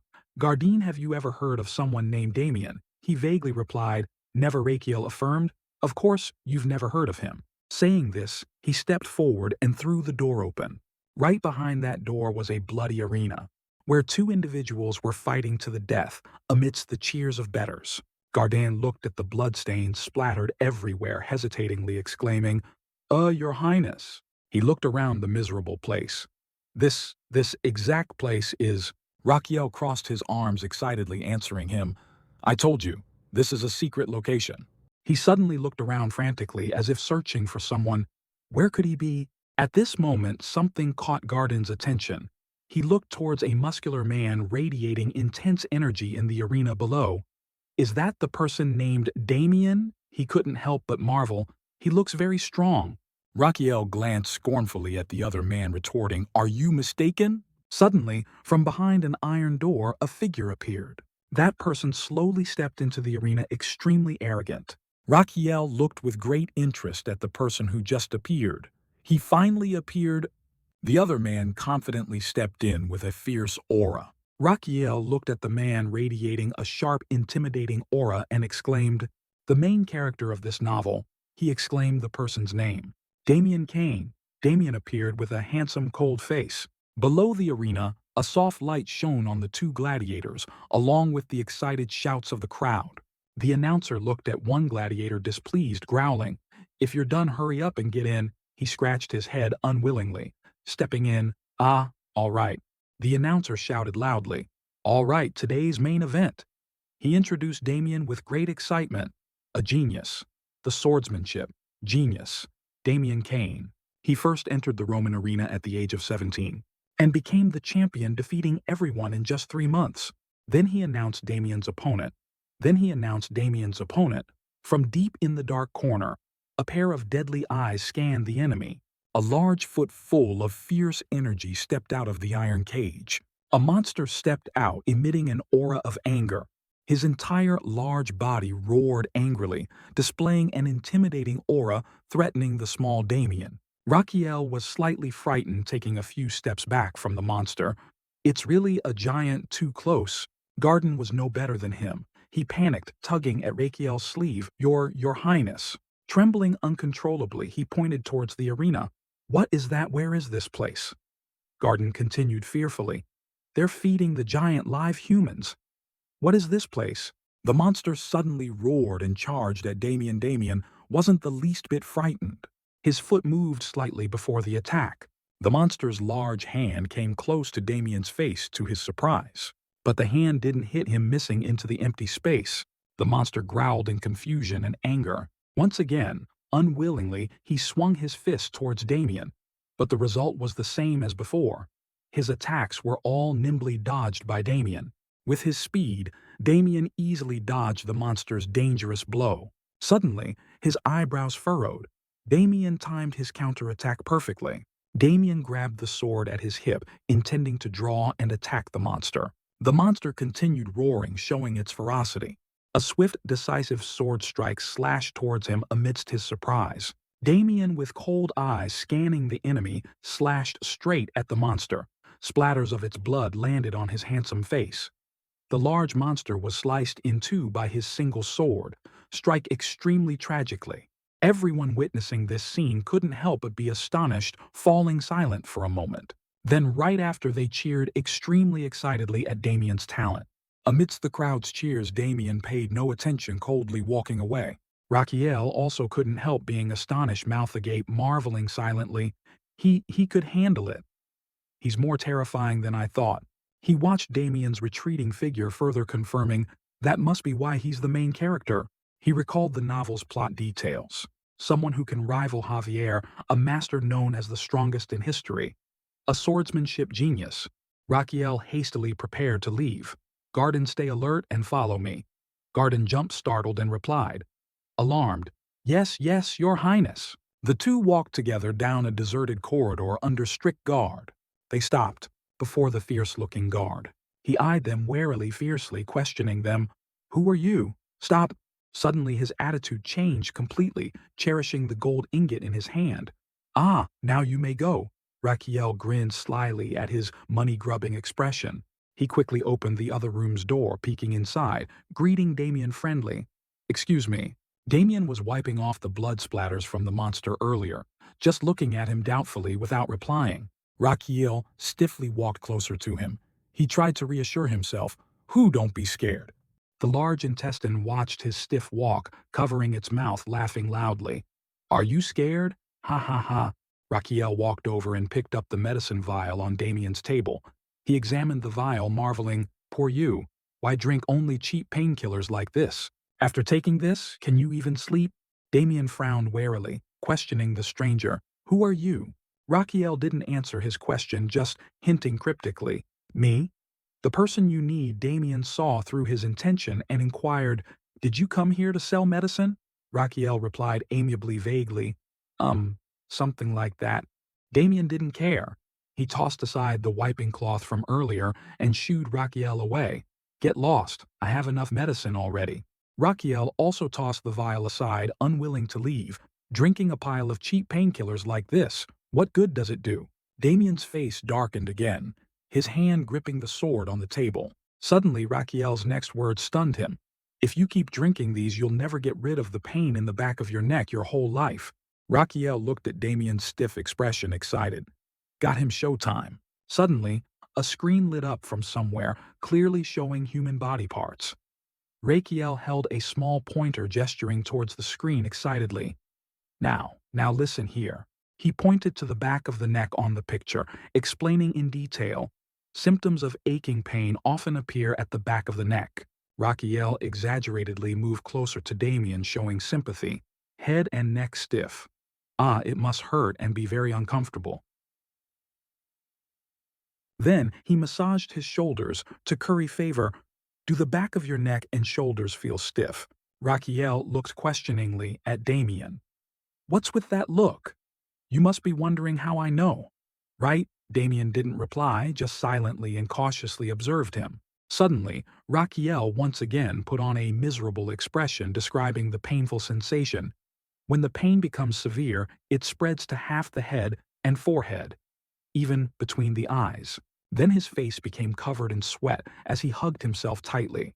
He gets goosebumps and constantly sweats. His eyes hurt so much it feels like the eyeballs are about to pop out. He imagined the scene of waves hitting the shore and continued. The interesting thing is the pain surges like waves and then subsides. That process keeps repeating. Raquiel exaggeratedly acted out the feeling of anger when the cramping pain wouldn't stop. It drives people crazy. When you think it's about to end, it starts again. Feels like hell. Damien listened coldly to Raquiel's words, but instead of eliminating the root of the pain, you rely on this pile of painkillers. Only now did Damien speak up doubtfully. You mean painkillers aren't medicine? Raquiel quickly replied, No, they're not. Damien displeased and slightly annoyed. He talks too much, should I kill him? Raquiel suddenly reproached his cold attitude. You have a mouth? Say something? You pitiful fool. Damien glared at him angrily. Did you give me a chance to speak? Damien once again questioned Raquiel's identity. So, who are you really? Raquiel didn't hide it frankly, admitting, Mia the Crown Prince. Obviously, Damien didn't believe his words, drawing his sword about to strike. Die! Raquiel panicked quickly, stopping him. Wait! He again asserted his identity. I'm not lying. Kuzman asked me to come here. Hearing this name. Damien frowned doubtfully. Kuzman asked you to come here. Raquiel imagined the figure mentioned by both and added, Yes, your sponsor, the middleman at the Roman arena. Ako. Damien fell silent. Pondering something, Raquiel glanced at the rolling vial and continued. Kuzman said you've been complaining lately about not having enough medicine. Kuzman is having difficulties because there isn't enough supply due to the current harvest. Damien paid attention, asking for details. What do you mean, all? Raquiel adjusted his lapel confidently, asserting, I have another way to relieve your pain. Like a demon tempting Damien. How about it? Do I look more trustworthy now? Damien doubted, Did you bring new medicine for me? Raquiel transformed back into an angel, gently advising, No, you can't handle it with medicine. You must eliminate the root of the problem. He approached, patted Damien's shoulder, and suggested, First take off your shirt and lie down. I'll treat you and explain as I go. Damien was finally convinced and agreed with him. All right. He quickly stripped to his waist and lay on the bed. As requested, Damien's back was covered in scars from fierce battles. Raquiel asked caringly, Are you scared? On Damien's back was a mysterious mark. He retorted defiantly, Of course not. Raquiel, with a hint of slyness in his excited voice, said, Really? Damien, displeased, turned his head indignantly. I am a warrior. Damien continued at length about his achievements. I am a warrior who has killed. I've been wounded and risked my life countless times. Raquiel interrupted him, pulling out a strange item. All right, I understand. The large item was placed firmly on Damien's back, much to his suspicion. Raquiel continued with a hidden meaning. If you please, he cheekily picked up a brightly burning torch. This is your first time cupping, right? Raquiel brought the flame close to the top of the cupping device. Damien kept repeating his resolve. I am a warrior. The top of the device quickly caught fire, burning fiercely on his back. Damien stubbornly insisted, This kind of treatment is nothing to me. And immediately after came his piercing scream. Ah! People outside the room couldn't help but jump at the scream. The doorkeeper exclaimed in terror, Oh my God! Seeing Damien's whole body tremble in pain, Raquiel smiled sarcastically at him. Such a child, and you still dare to beat your chest and call yourself a warrior. Hey, are you crying? Though outwardly sarcastic, he was deeply concerned for his patient. He thought to himself, It will probably hurt a lot, but try to bear it. Raquiel contemplated the mysterious mark on Damien's back. The reason Damien couldn't leave the underworld because of this mark. A mysterious mark with a sword right in the middle. The curse of those who bear this mark activates when their blood circulation is stimulated. He imagined the moment of battle for those puppets, bearing that mark. The moment they endure a fierce battle in the arena, he would experience extreme pain. Those people are like puppets, controlled by someone to be able to endure that pain. And the one holding the strings of those bonds is Kusman. He has to buy painkillers with money borrowed from Kusman, then fight another match to pay off the debt. Rakiel crossed his arms and clicked his tongue in anger at the cruel exploitation by the one behind it all. Fight medicine, an endless cycle, that bastard Kusman. The whole room was filled with hazy smoke from his cupping tool, Damien's current state. He looked at the head of the device, more than half burned. We need to use high temperature to erase the mark first. Suddenly, Rakiel grinned slyly. If I cure the main character and the strongest person in the novel and keep him on my side, I'll get an extra life. He was full of excitement, thinking about the promising future. Things will be even better if I also treat that gladiator. At this moment, Damien was drenched in sweat, clenching his teeth, enduring the pain from the large instrument on his back. Ugh. After some time, the thick smoke gradually dissipated. Rakiel exclaimed, "All right, it's not done yet. Sit up." Damien shakily sat up. His back was red, clearly showing a large circle from the cupping device. Seeing the mark on his back gradually fade, Rakiel was extremely satisfied. Good. It's faded a bit. He flared his nostrils and puffed out his chest, proud of himself. How do you feel? Better, right? No more pain, huh? You're feeling very refreshed, aren't you? Following his words, Damien slowly felt the change in his body. He was amazed to realize he felt much better. He exclaimed in astonishment, "It really is better. I feel better now." Damien's mood improved. His face showed clear warmth and happiness. It had been a long time since he felt this comfortable. Hearing this, Rakiel rubbed his nose in satisfaction. "You don't need to speak so formally, but you haven't fully recovered yet," he blurted out, adding, "You need a few more erasures. A few more treatments." Damien replied in confusion. "Is that so?" Rakiel carefully instructed, if there are blisters on your back, don't touch them. Don't overexert yourself and avoid greasy food." Damien asked skeptically, "Overexertion?" Suddenly, Rakiel jumped up and shouted with some indignation, "It means don't fight anymore. You still don't get it." Damien resisted and hesitated in his reply, but, he clenched his fist and exclaimed, "That Kusman won't allow it." Rakiel understood his feelings and reassured him, "Don't worry, I'll take care of it." Damien stared at him in astonishment. Then he exclaimed doubtfully, "Who are you?" He continued, his voice softening somewhat with a hint of pleading, "Please tell me your name." Rakiel, with hands on hips and face tilted up, spoke in an exaggeratedly grand manner. "Oh, haven't I told you I am Prince?" The entire room fell silent for a long time after his arrogant words. Damien clearly didn't believe him, but didn't question further. "All right, you probably have your reasons." Rakiel was speechless, not knowing how to explain. "I'm serious."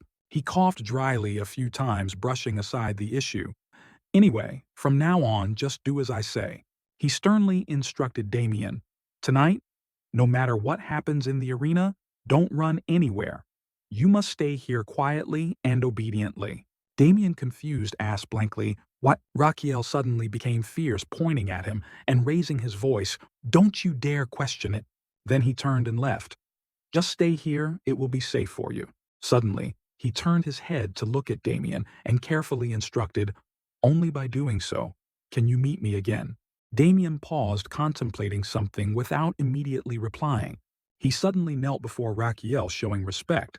"I understand, sir." Stepping out of that room, Rakiel and Gadin walked down the old corridor. Leaving the place, Gadin followed, calling out to him, "Your Highness." Rakiel exclaimed doubtfully, Gadin couldn't help but wonder, why did you seek him out and then treat him? This place is neither safe nor legal. He was still bewildered by what he had witnessed. "I really don't understand what happened today." Rakiel's footsteps did not stop. He didn't explain in detail, only hinted, "You will understand. For now, just do what you need to do. That is to serve me." Gadin asked in confusion, "What should I do, sir?" Rakiel seriously described someone. "Find a man with black hair and a ponytail. He's quite large and has a fierce—" At this time, on the other side of the arena, the bettors were still cheering and rooting for the combatants. Outside was an ordinary tavern where patrons enjoyed expensive wine. Following Raquiel's words, Gadin looked around searchingly for the person, ponytail, fierce eyes, ponytail, fierce eyes. Suddenly, he noticed a person whose appearance matched Raquiel's description. He glanced towards Raquiel nearby. His hand pointed towards the other person. "I think I found him, sir." Raquiel also looked in the direction he pointed and examined. "Let's see." The man was large, with his hair tied up high and a fierce face. Raquiel thought to himself with admiration. He looks quite similar to the description. He cheerfully pulled up a chair opposite the man, intending to sit down and assess him more carefully. "Let's see now." He looked closely into the man's eyes. Indeed, fierce eyes. Thinking so, he doubtfully uttered the name before him, Kussman. The other man didn't refute, but looked at him fiercely, questioning, "Who are you?" Raquiel got straight to the point. "Then you must know Damien, right?" "Just one question." He seriously proposed, "I want to buy Damien Kane." Kussman didn't answer, just silently considered. Raquiel continued to inquire, "How much do I need to pay for his debts and contract?" Kussman replied, giving an unbelievable number, 9 quadrillion mayan. Apart from Prince Ground, no one in this world could probably afford it. Ha ha ha.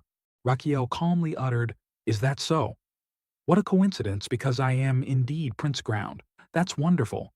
Kussman clearly didn't believe his words and sneered. "If you're Prince Ground, then so am I. I'm the medicine-selling Prince Ground." Hearing this, Raquiel repeated with some astonishment, "What, the medicine-selling Prince Ground?" Kussman impatiently snapped, "If you're not buying, then get lost." Raquiel maintained a pleasant expression and stood up. He slowly walked away from the man's table. Kussman looked at him, unable to shake his suspicion. He carefully studied his face. "I've never seen this guy before." Suddenly, he snapped his fingers, calling a waiter over. The waiter quickly approached and bowed respectfully. "Yes, sir," Kussman ordered in a harsh voice. "That brat from earlier." He looked at Raquiel's retreating back and instructed the other person, "Find out who he is, see if he's a worker in the arena or who hired him." The waiter seriously memorized every word Kussman said. "Torture him if necessary." Suddenly, he cruelly uttered, "In the end, just tear him apart and throw him into the river as usual." And an hour later, the door of that tavern suddenly burst open. Kussman was enjoying his beer when he snapped loudly, "What the hell is that?" "Oas." A person approached him. His footsteps were a bit unsteady. Then the person collapsed directly at Kussman's feet. His whole body was covered in blood, looking extremely pathetic. Kussman, terrified, shouted, "Dilik!" He, astonished, asked the struggling Dilik, "What happened to you?" Before Dilik could answer, the large door was opened again by someone. Raquiel aggressively appeared before Kussman with several tall soldiers. He removed the orange wig he was wearing as a disguise. Then Raquiel took a royal insignia out of his pocket. The soldiers beside him shouted loudly, "The secret royal inspector has arrived." Raquiel, in his true appearance, confidently held out his powerful insignia. And an hour earlier, outside that tavern where the streets were bustling with people, Gadin, stiff and worried, kept looking back. Raquiel, displeased, chided him, "Just walk naturally, you look too conspicuous." Gadin scratched his head, understanding, and replied to him, "Yes, yes, your highness. It's because I've never been a bodyguard before. Ha ha ha." Raquiel sensed a figure watching him. "I knew it." He thought about the person hiding behind the wall and mused, "Once Kussman feels threatened, he'll have anyone who worries him followed." Dilik was carefully watching the two of them, probing. Raquiel recalled sidling up to Kussman's table and thought, "That's why I deliberately approached him." He sneered, "Why is he so predictable?" Dilik slowly drew his small dagger from his hiding place. He turned to attack them, but suddenly bumped into a tall, armored man. This guard stared intently at Dilik with killing intent. A whole troop of soldiers surrounded Dilik, causing him to panic. "You have committed the crime of attempting to assassinate royalty." And now Raquiel was confidently displaying his noble insignia in front of Kussman. The soldiers behind him loudly enunciated each word, "This is the royal secret agent." Kussman realized the unfavorable situation and clenched his teeth tensely. Gadin looked at Raquiel, wondering, "But what's this about a royal secret agent?" He scratched his head innocently and replied, "It's nothing, I just wanted to try saying it once." With that, he returned the insignia to the soldier beside him. "You did well. He bewildered, quickly replied, yes. Kussman was sweating profusely, unable to hide his nervousness. What is this situation? He looked at the shiny insignia, puzzled and contemplating. Royal Guard. What are they doing here? Rakiel cut off Kussman's hazy thoughts and pointing at him boomed, I, Crown Prince Rakiel, Adria Magentano, order you to level this place for me. He looked towards Kussman, causing him to panic, especially that one. Don't let him escape. The soldiers beside Rakiel quickly followed the order and advanced aggressively. Yes, sir. Yeah. Gadin was astonished and thought to himself, I didn't expect everything to happen exactly as he said. He looked at the soldiers sweeping through the place under Rakiel's orders and affirmed, lately the Crown Prince has changed completely. The staff of this illicit tavern were all led away. One by one, Gadin secretly praised.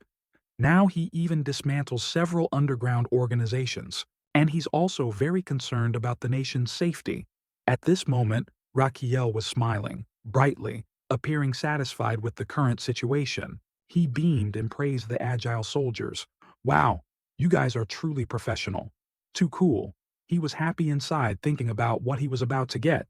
With it, I'll gain a large amount of life force. Currently, suddenly.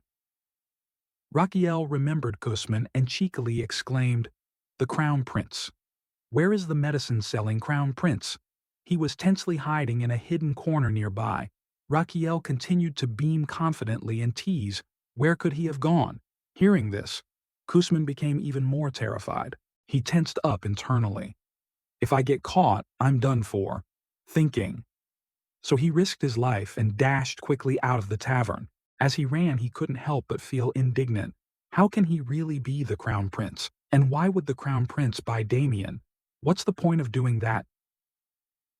IOC. Not thinking anymore, he pushed everything aside and ran straight towards a nearby door. For now, I have to hide. He threw open the door, intending to hide in the small room until the situation stabilized. As Kussman stepped in, a series of swords were pointed at him simultaneously. His face was covered in sweat, in disbelief, looking at the soldiers who appeared unexpectedly. How are they here? Rakiel grinned slyly and affirmed, see, I told you he would definitely come here. With that, he held out his hand, asking for the bet money from Gadin. Come on, give me the 500 bet money. He, dejected and unwilling, gave him the money. Here you go, sir. Kussman couldn't help but tense up, having been caught. What the hell is this? Rakiel's chest puffed out slowly. Approached with the soldiers. You're very confused. Racking your brains and still can't understand, right? He stretched and casually continued. Actually, I think paying for the medicine is very important. Kussman, not understanding, exclaimed, ah. Suddenly, Rakiel's voice turned stern, his eyes coldly sweeping over him. Pay for the medicine? I hate those who welsh on medicine debts. Therefore, such people need to be punished. His words made Kussman even more confused. What nonsense are you talking about? Ignoring his gaze, Rakiel still detailed what he had done. That's why I asked you about the painkiller money for Damien. I once asked you how much he owed, how much money needed to be paid. Don't you remember? Kussman, this time, understanding his words, was stunned. Rakiel continued to mock. Anyway, I made this offer in good faith. You were the one who decided to throw it away. His words made Kussman tremble with anger. His two hands, holding two sharp knives, swung towards Rakiel. Stop blabbering. But before his knife could touch him, Kussman was punched straight in the face by a large hand. His face contorted, a strong tooth flying out. In pain, he dropped the knife in his hand to the ground. A soldier stood guard in front of them, protecting Rakiel from Kussman's attack. Behind the tall soldier, Rakiel covered his mouth and sneered at the cowardly Kussman. Kussman coughed violently in pain, blood gushing from his mouth incessantly. The soldiers pointed their swords at him sternly. You'd better kneel. Kussman frowned aggressively, contemplating. Damn it, it's come to this? From his mouth, a hidden pill from between his teeth popped out. He boldly bit the newly retrieved pill. Kussman began to count down, because in this pill was a small bomb. 5 seconds. The pill would explode in 5 seconds. He imagined the scene of the pill exploding. It would cause an explosion with a violent aftershock. Thick smoke and dust would obscure vision. Anyone who came into contact with the poison would be paralyzed. If unlucky, they would die. Kussman was confident that the poisonous smoke would take down those tall soldiers, but he would survive by rolling on the floor and escaping as soon as he spat out the pill. He excitedly thought about finishing off Raquiel neatly. And then what, I'll take that crown prince's head. Returning to reality, he smiled confidently at his plan. What a perfect plan. He began to count down 5, 4, 3. When the time came, he puffed his cheeks ready to spit out the pill. He continued to count. 2.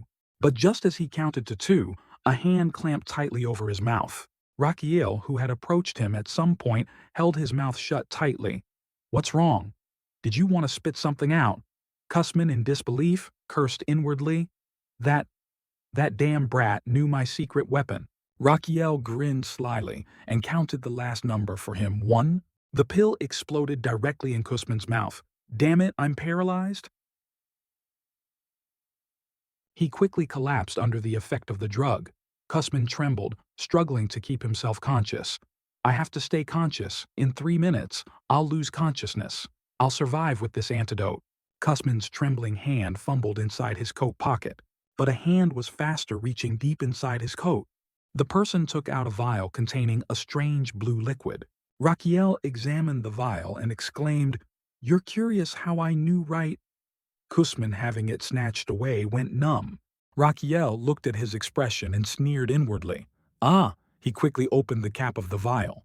His voice was full of sarcasm. Guess what? Kussman, drenched in sweat, reached out, wanting to stop him, but it was too late. Raquiel had swallowed the entire vial with a cheeky attitude right in front of him. Kussman could only curse inwardly. You bastard! Watching Raquiel down the entire vial of medicine in one gulp, Kussman could do nothing but stare wide-eyed. His hands trembled.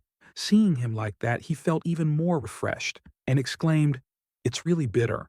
Kussman's face grew darker and darker as he tried to reach out, thinking, My antidote, give it back, you bastard. Raquiel grinned and threw the vial away, saying, No way. The vial shattered into pieces as it hit the ground hard, and at that moment he told him the truth. I was the one who poisoned you. His face happier than ever, he looked at him and thought, I have to do the mission to get the treatment fee skill. Thinking of this, the system displayed a notification. Dose number 1, 0.01110 liters. Kussman was now dizzy, foaming at the mouth. He moaned in pain in his head. No, I can't take it anymore. The next second, his whole body collapsed onto the ground unconscious. Seeing this, Raquiel smiled, gave a thumbs up in satisfaction, and exclaimed, The table is ready. He looked at his back and observed carefully. Below the 5th thoracic vertebra, about 1.5 inches apart on both sides. Thinking he used Jinshu acupoint, pressing firmly on that exact spot, Kussman immediately woke up, letting out a cry full of terrible pain. Inside Raquiel's body, there was a change accordingly. He chuckled to himself, thinking, Now for the antidote. The system displayed, Inject 0.01 ml of antidote. He still kept his hand on the same spot, pressing hard on him. His eyes rolled back, mouth agape, shouting loudly. Immediately after, his head slumped to the floor, his eyes tightly shut. The familiar sound of the system continued to echo. Mission Level 1, Treatment Fee Skill. Activated.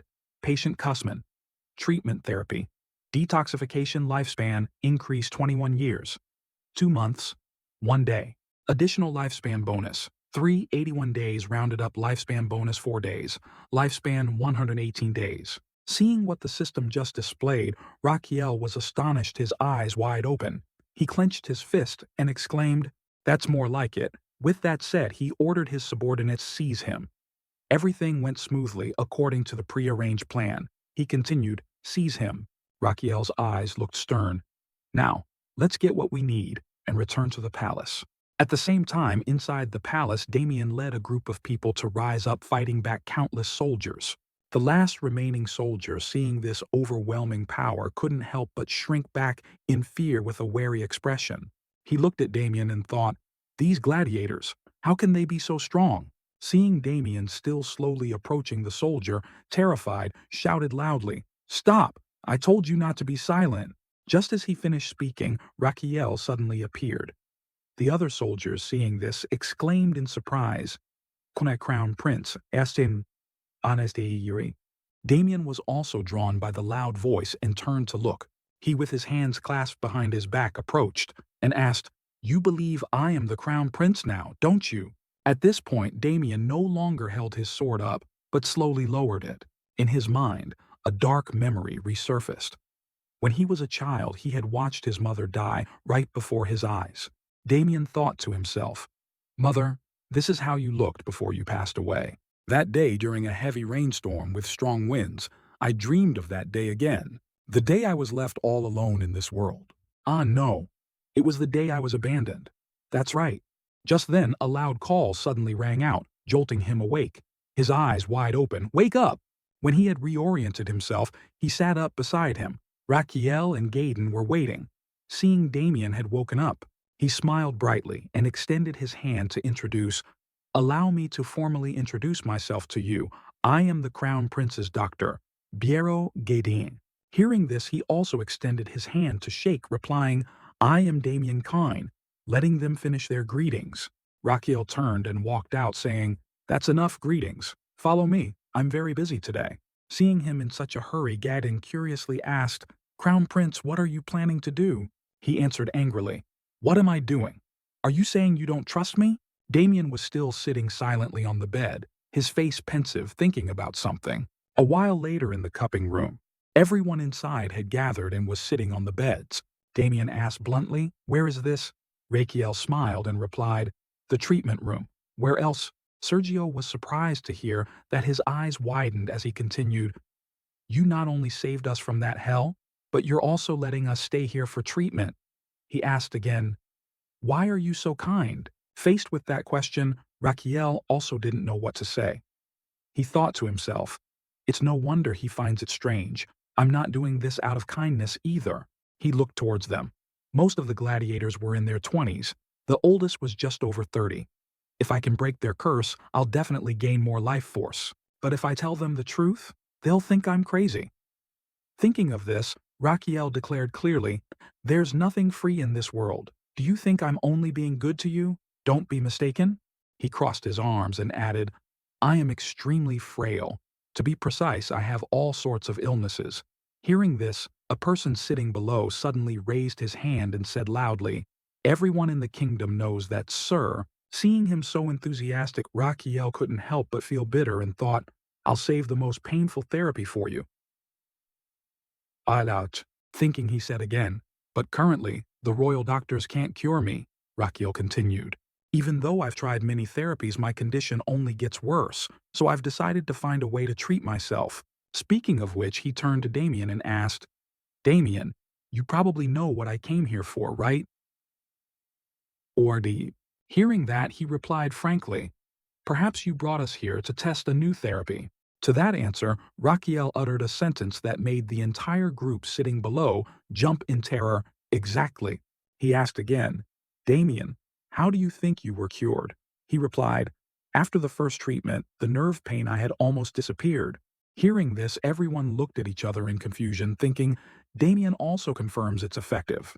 Raquiel continued to ask again, "Did anyone feel uncomfortable during the treatment?" Everyone sat silently. No one responded. Seeing this, he smiled to himself and thought, "Great, I've succeeded. No need to worry anymore. Just go all out." And so he shouted loudly, "Let's start the treatment right away. All of you take off your shirts and lie on the beds." Immediately after, pitiful screams echoed. Just like that, 6 days passed. Inside the room now, some people had regained consciousness, while some were still unconscious, lying flat on the beds. Raquiel stood observing their appearance and thought, "This is terrible." They were just vomiting and breaking out in cold sweats. He anxiously bit his nails and exclaimed, "Damn it, these are withdrawal symptoms from painkillers. It's hard to continue with cupping therapy. However, just as he thought of this, he suddenly paused. He looked over at Damien sitting beside him. Raquiel approached and called out loudly, "Damien." Hearing this, he turned and replied, "Yes, sir." He asked again, "Don't you feel dizzy?" Damien replied, "I do." He probed further, "Are you nauseous?" He replied frankly, "I'm trying to hold it in."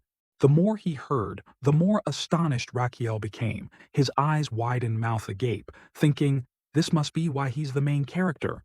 Looking at what was left for everyone, Raquiel decided, no matter what, I have to use a different therapy for now. Thinking, he said to them, today's treatment session ends here. Go rest and drink plenty of water. Waiting for everyone to leave, Raquiel looked at Sergio, who was sitting trembling on the bed, and said, Sergio, you stay. He approached and inquired, are you uncomfortable due to withdrawal symptoms? He replied, no, it's okay, I'm fine. He pointed down towards the bed and said, lie down. You look very worn out. Let me help you. Faced with his bewildered expression, Raquiel pulled out a sharp needle and continued, with this. He, with a serious expression, thought to himself, actually, I don't know if acupressure works or not, but he's the one who has used painkillers the longest among the gladiators, so his withdrawal symptoms are also the most severe. Therefore, he is the most suitable person for testing. Start with the point near the abdomen. First is the running point. Next is Niyoiyor and Dendishioyi. After the needle was inserted, Sergio's whole body emitted a strange aura. His body gradually began to move again. While Raquiel was still studying, suddenly, he jumped up and lunged straight at him. He seemed to have gone completely mad, out of control. He pinned Raquiel to the ground, roaring loudly. His two large arms tightened around his neck, making it impossible for him to breathe. His face gradually turned purple as he pleaded for a glimmer of hope. Help! Help! Around them now, there wasn't a single person. Only Raquiel and Sergio were inside. He tried to use his strength to push the hand away, but his body and strength were too great. All efforts now were completely futile. However, at the most dangerous moment, a loud sudden noise rang out. Sergio's body slowly fell to one side, his eyes white and blank. Finally, Raquiel managed to sit up, taking in each breath with difficulty. The person who had just appeared and saved his life was none other than Damien. He extended his hand, looked at him, and asked, Sir, are you all right? Raquiel took his hand and replied, I'm fine. As he stood up, he looked back and thought, due to withdrawal symptoms, seizures can occur even with a small stimulus. Sergio was still unconscious, lying there. He observed him and made a judgment. His nervous system must be extremely sensitive. Even a small stimulus from a needle could make him feel like he was stabbed by a sword. It seemed he had thought of another solution. To solve this situation, I need a much smaller needle. Oh. That evening, inside Raquiel's office, he was standing there holding a piece of paper. Inside it was written, Sir, I am the blacksmith. According to your order, it will be feasible to forge a needle as thin as a thread, but I am not confident that I can produce many such needles with consistent thickness, and I'm not sure they will work well according to your wishes. I think it will be extremely difficult if not done by a dwarf. Please forgive me. After reading this far, he sighed in frustration, placed the letter on the table, and thought, this is driving me crazy. I don't have much time. The withdrawal symptoms will only get worse. Raquiel scratched his head, pondering and wondering, what do I need to do here? The system then displayed, your internal organs have detected stress. Stress is the source of many illnesses. Your internal organs advise you to resolve that stress. At the same time, inside his body, his two lungs were massaging his heart. They were punching and singing happily, we are the two lungs. We are the two lungs. The heart sighed and said, how pitiful. Should I give you a hint? The intestines also ran over, massaged his legs, and continued, wouldn't it be great to hear a hint before the sphincter fully opens? Outside, the system board suddenly appeared, making Raquiel extremely surprised and wonder, what is this? At the top of the board it was written, by investing the HP you have received, you can unlock countless skills and/or summon beasts. After reading it through, he happily thought, I can summon beasts. This was also mentioned in the novel RC.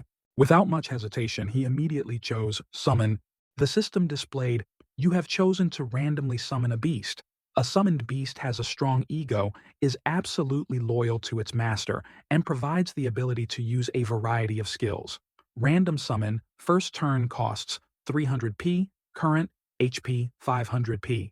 Do you want to perform a random summon, yes or no? Raquiel, while pressing yes with his hand, prayed, please let it be something good. The system immediately displayed starting random summon costs 300p, remaining HP 200p. Before the summon begins, please state aloud the skill you want your summon to have. The summoned beast will possess the skill you desire. Hearing that, he didn't hesitate and shouted loudly, I want a pile of super small needles. I want a summon that can provide many such needles with high stability. His request was quickly received by the system. Request recorded. In front of him now, 3 mysterious gift boxes appeared. Above the red gift box it was written, Candidate 1 A Happy Oinking Summon. On the green gift box it was written, Candidate 2 Iron Dropping Puppy EA. Finally, on the blue gift box, it was written, Candidate 3 Cactus that likes to poop out other cacti. After reading these names, Raquiel's eyes blurred, and he wondered, what the hell are their names? The system appeared and explained further. The 3 candidates can satisfy 100%, 50%, and 0% of your requests. Once you choose, you cannot exchange, return, or undo the summon, so please consider your choice carefully. Hearing that, he somewhat understood and spoke up. So there's a jackpot, one that's okay and one that's completely useless? Raquiel looked up again and muttered, a happy oinking summon, iron dropping, and a cactus that likes to poop. The nearby blue box suddenly shook violently. He still stood there contemplating, which one should I choose? After a while, the box was still shaking, and Raquiel was still standing there, his eyes tightly shut. Suddenly, the box went silent, no longer moving. His heart, unable to bear it any longer, pounded his chest in anger and shouted loudly, my heart is about to explode from frustration. Just pick the damn pooping cactus. Seeing it so aggressive, he had to agree and replied, all right then. The system displayed, you have chosen candidate 3 pooping cactus. As soon as the choice was set from the blue gift box, a series of bright yellow electrical sparks shot out. Raquiel stood there praying until tears fell. Please let it be something good. I don't have much HP left. Just as he finished speaking, suddenly, from that gift box, a cute baby hedgehog fell right into his palm. He exclaimed in surprise, ah, it's Spiky. Looking at the small creature in his hand, he stammered, It's a hedgehog. Suddenly, a red pouch appeared in the hedgehog's hand. The system displayed user guide for Gosium.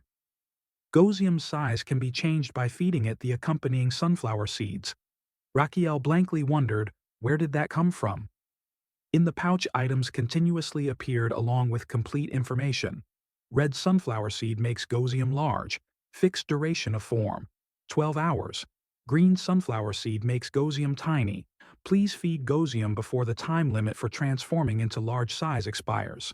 Gosium skills. Infinite spines. Level 1. When one spine is plucked, a new one will grow back in its place. Chestnut attack level 1. Gosium transforms into a chestnut and attacks. Tricolor exploding spines. Level 1. Gosium shoots out white, brown, and black spines. The pain level depends on the color of the spine that hits, he exclaimed in astonishment. Just as I thought about a hedgehog, its attacks are mainly based on spines. Speaking of which, Raquiel looked at Gosium and asked, Gosium, can I pluck one of your spines to use? It immediately cried out as if agreeing. He asked again, really? Doesn't it hurt? Even though he said that it was still very scared, its whole body trembled. Raquiel spoke up. All right then, I'll take a white one, a brown one, and a black one. He directly used a white spine to prick his hand, thinking, it will be fine for gladiators. Next was the brown spine. The brown one hurts like a bee sting. Suddenly, Gosium cried out loudly. Raquiel asked, the black one is said to be at the Han level. Do you know how much it hurts? Looking at the emitted black spine, Raquiel felt a chill. It feels quite gruesome. I'll try it on someone next time. Anyway, the needle problem has been solved. He was happier than ever. Despite his hand gripping Gosium until it bled, he still smiled and said loudly, Gosium is mine now. It also happily cried out, Gosium. A while later, inside the royal palace in a large room, a voice was heard. Sir, what? Inside now, Gadden looked at the hedgehog on Raquiel's shoulder, his eyes showing bewilderment as he asked, this? Seeing him so surprised, he also quickly explained, Say hello to him. This is Mr. Gozium. He wondered and asked, but how did you get it? Hearing that, he stood there and rambled on for a while. Then he directly turned and walked away. You can ask Mr. Gozium for the remaining details. It cried out, Gozium. It seemed Gadden also realized something. He thought to himself, no, isn't that a summoned beast? 300 years ago, a genius estate designer, Lloyd Frontera, had a pack of rats, a dragon, etc., who helped him on rare occasions. There are summoned beasts that appear in this world before the humans. They have chosen and willingly work for them for the rest of their lives. They are truly rare and mysterious beings. Thinking of this, he wondered, but how did he get a summoned beast? He looked towards Raquiel's retreating back. Sir, is there something about you that I don't know? Scene changed to Sergio's side now.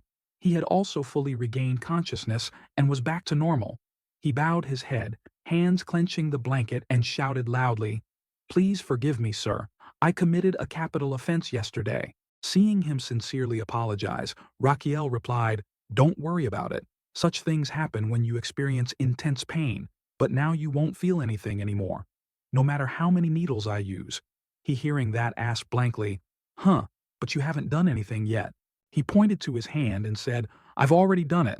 Above Sergio's hand now a series of white needles were inserted. He exclaimed in astonishment, What? And so Raquiel continued to deftly use the needles on others with a smug expression.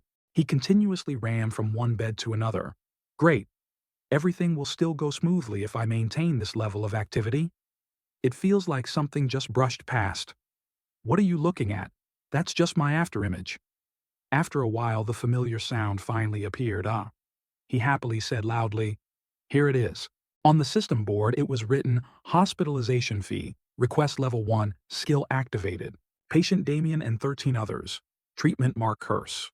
Total life received 80 days. Estimated lifespan 171 days. The level of the hospitalization fee request increased due to receiving a large amount of life. Skill, name hospitalization fee, request level 2, conversion rate 2000, 1 to 1950, 1. He happily said Raquiel was so excited he couldn't contain himself. He jumped around exuberantly in the room to Damien's bewilderment. Suddenly his hand clenched. He, with scrutinizing eyes, thought, He is the Crown Prince. What did we do to make you so happy? Why are you so happy about our recovery? On Raquiel's side, he was still immersed in his joy, looking at the system board and thinking, Good. Now I'm done with the gladiators. Speaking of which, he looked towards those who had recovered and were walking normally, thinking further, but the corner of Raquiel's mouth curled up in a sinister smile. A new plan flickered in his mind. At the same time, in another part of the palace, a steaming cup of tea was slowly being picked up by someone. Suddenly, a soldier from outside ran in and reported, I request permission to update on the Crown Prince's periodic report. 2 days ago, all 14 gladiators were appointed as the Crown Prince's bodyguards. Hearing this, the Emperor, extremely surprised, raised his head and asked again, Bodyguards. The subordinate immediately replied, Yes, Your Majesty. Now they are called the Royal Guard Special Task Force and are ordered to be by his side at all times. He asked again, So what does Raquiel give them? The subordinate replied, The contract with them includes salary along with countless benefits. Speaking of which, his face darkened as he thought, Raquiel used to be sickly and had to lie in bed all day, but now he has formed his own army made up of gladiators. The Emperor burst out laughing with joy and happiness. He's doing more and more interesting things. The subordinate continued to report, and he gathered all the servant bodyguards in his residence and began to cruelly stab them with needles. He was cheerful, then suddenly his smile vanished.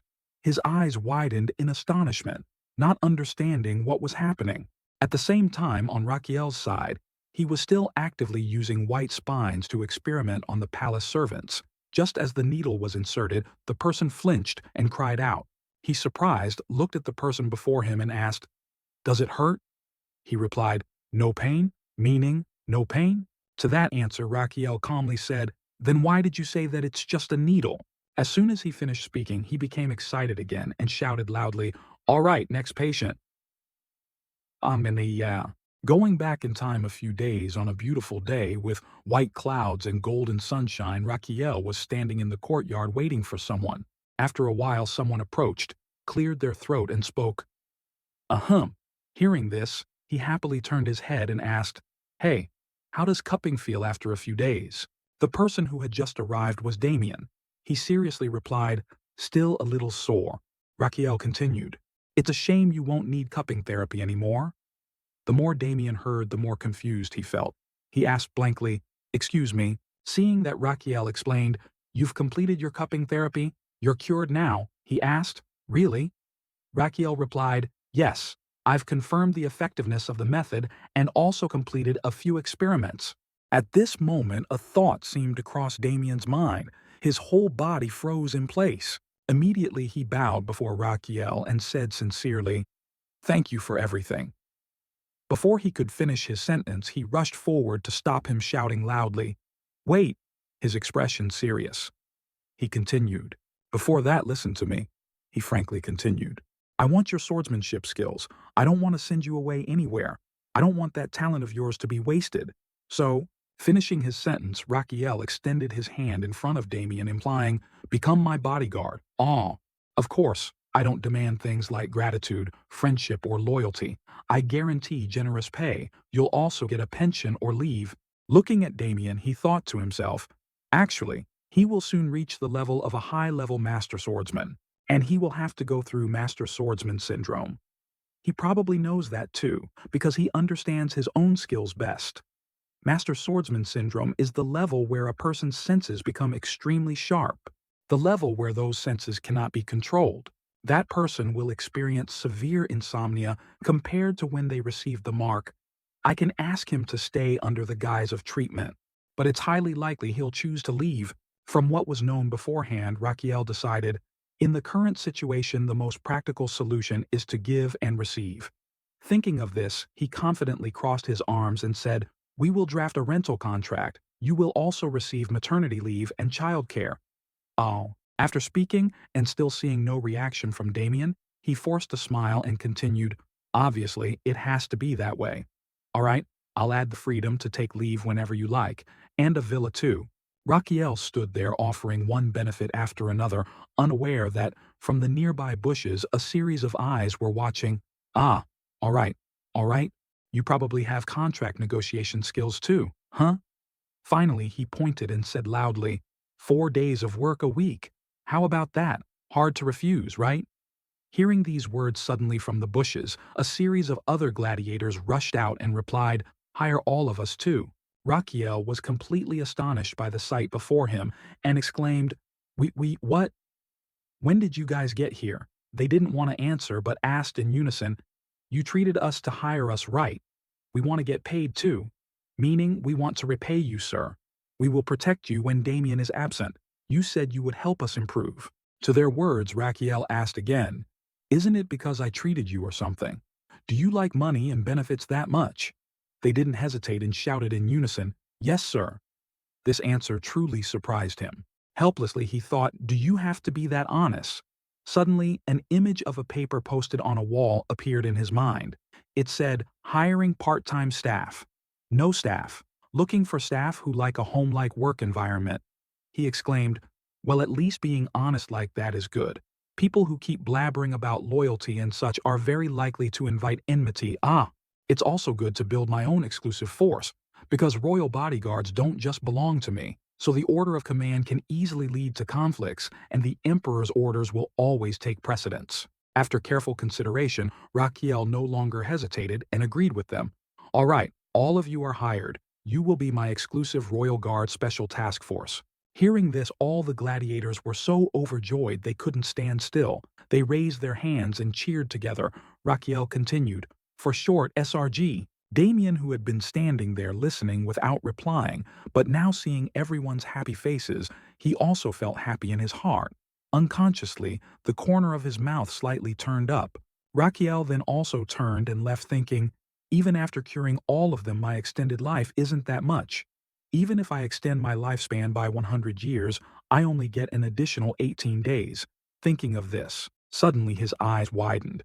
With such low stamina and a weak body, I can't go out and find patients myself. Right before his eyes now was a large palace building with a spacious, cool, and fresh courtyard. Time passed quickly until evening.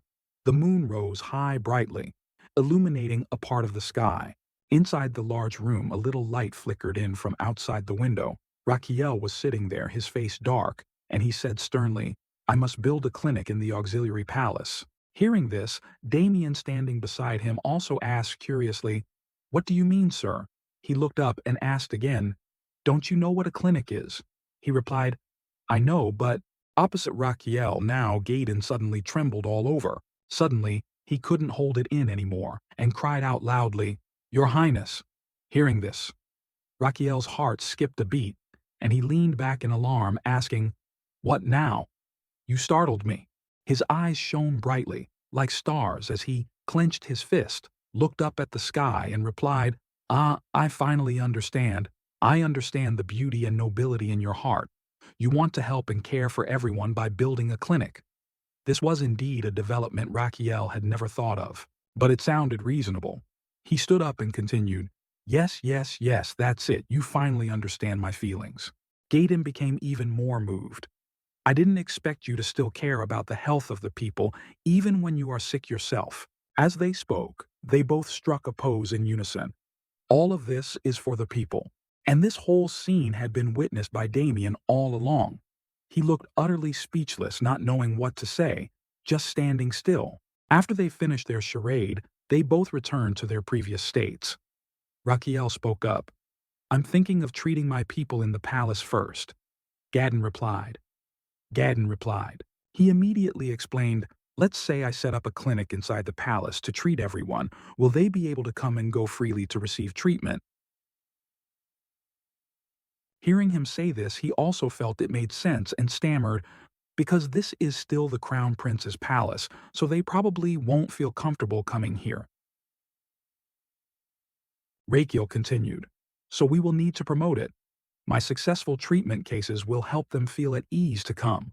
One tells 10, 10, tell 100. His face now more confident than ever, the corner of his mouth curled up in a smile. More and more people will come here to receive treatment at this traditional medicine clinic with a physician like a loving mother. After a period of opening the clinic still in this room, Raquiel stood there thinking, "With it, I've treated 500 patients." But thinking of this, he suddenly became furious, stomped his foot, and shouted loudly, "Why is everyone here so healthy?" He was so impatient he couldn't stand still, pacing back and forth. "Even after caring for 500 people, I've only gained an additional 2 days of vitality. This isn't good. I need someone who is truly extremely sick and seriously ill." However, just as he thought of this, he suddenly thought of something else. His eyes widened as he exclaimed, "Ah, wait." After a while, Gaydon brought a stack of papers, placed them on Raquiel's table, and said, "This is the information of 500 patients, sir." He wiped his sweat with his hand and continued, "As you instructed, we have collected family information, gender, age, and their medical conditions." He looked at the pile of papers before him, a sinister smile playing on his lips, as he thought, "If the staff here are always healthy, I just need to find their relatives. I'm truly a genius."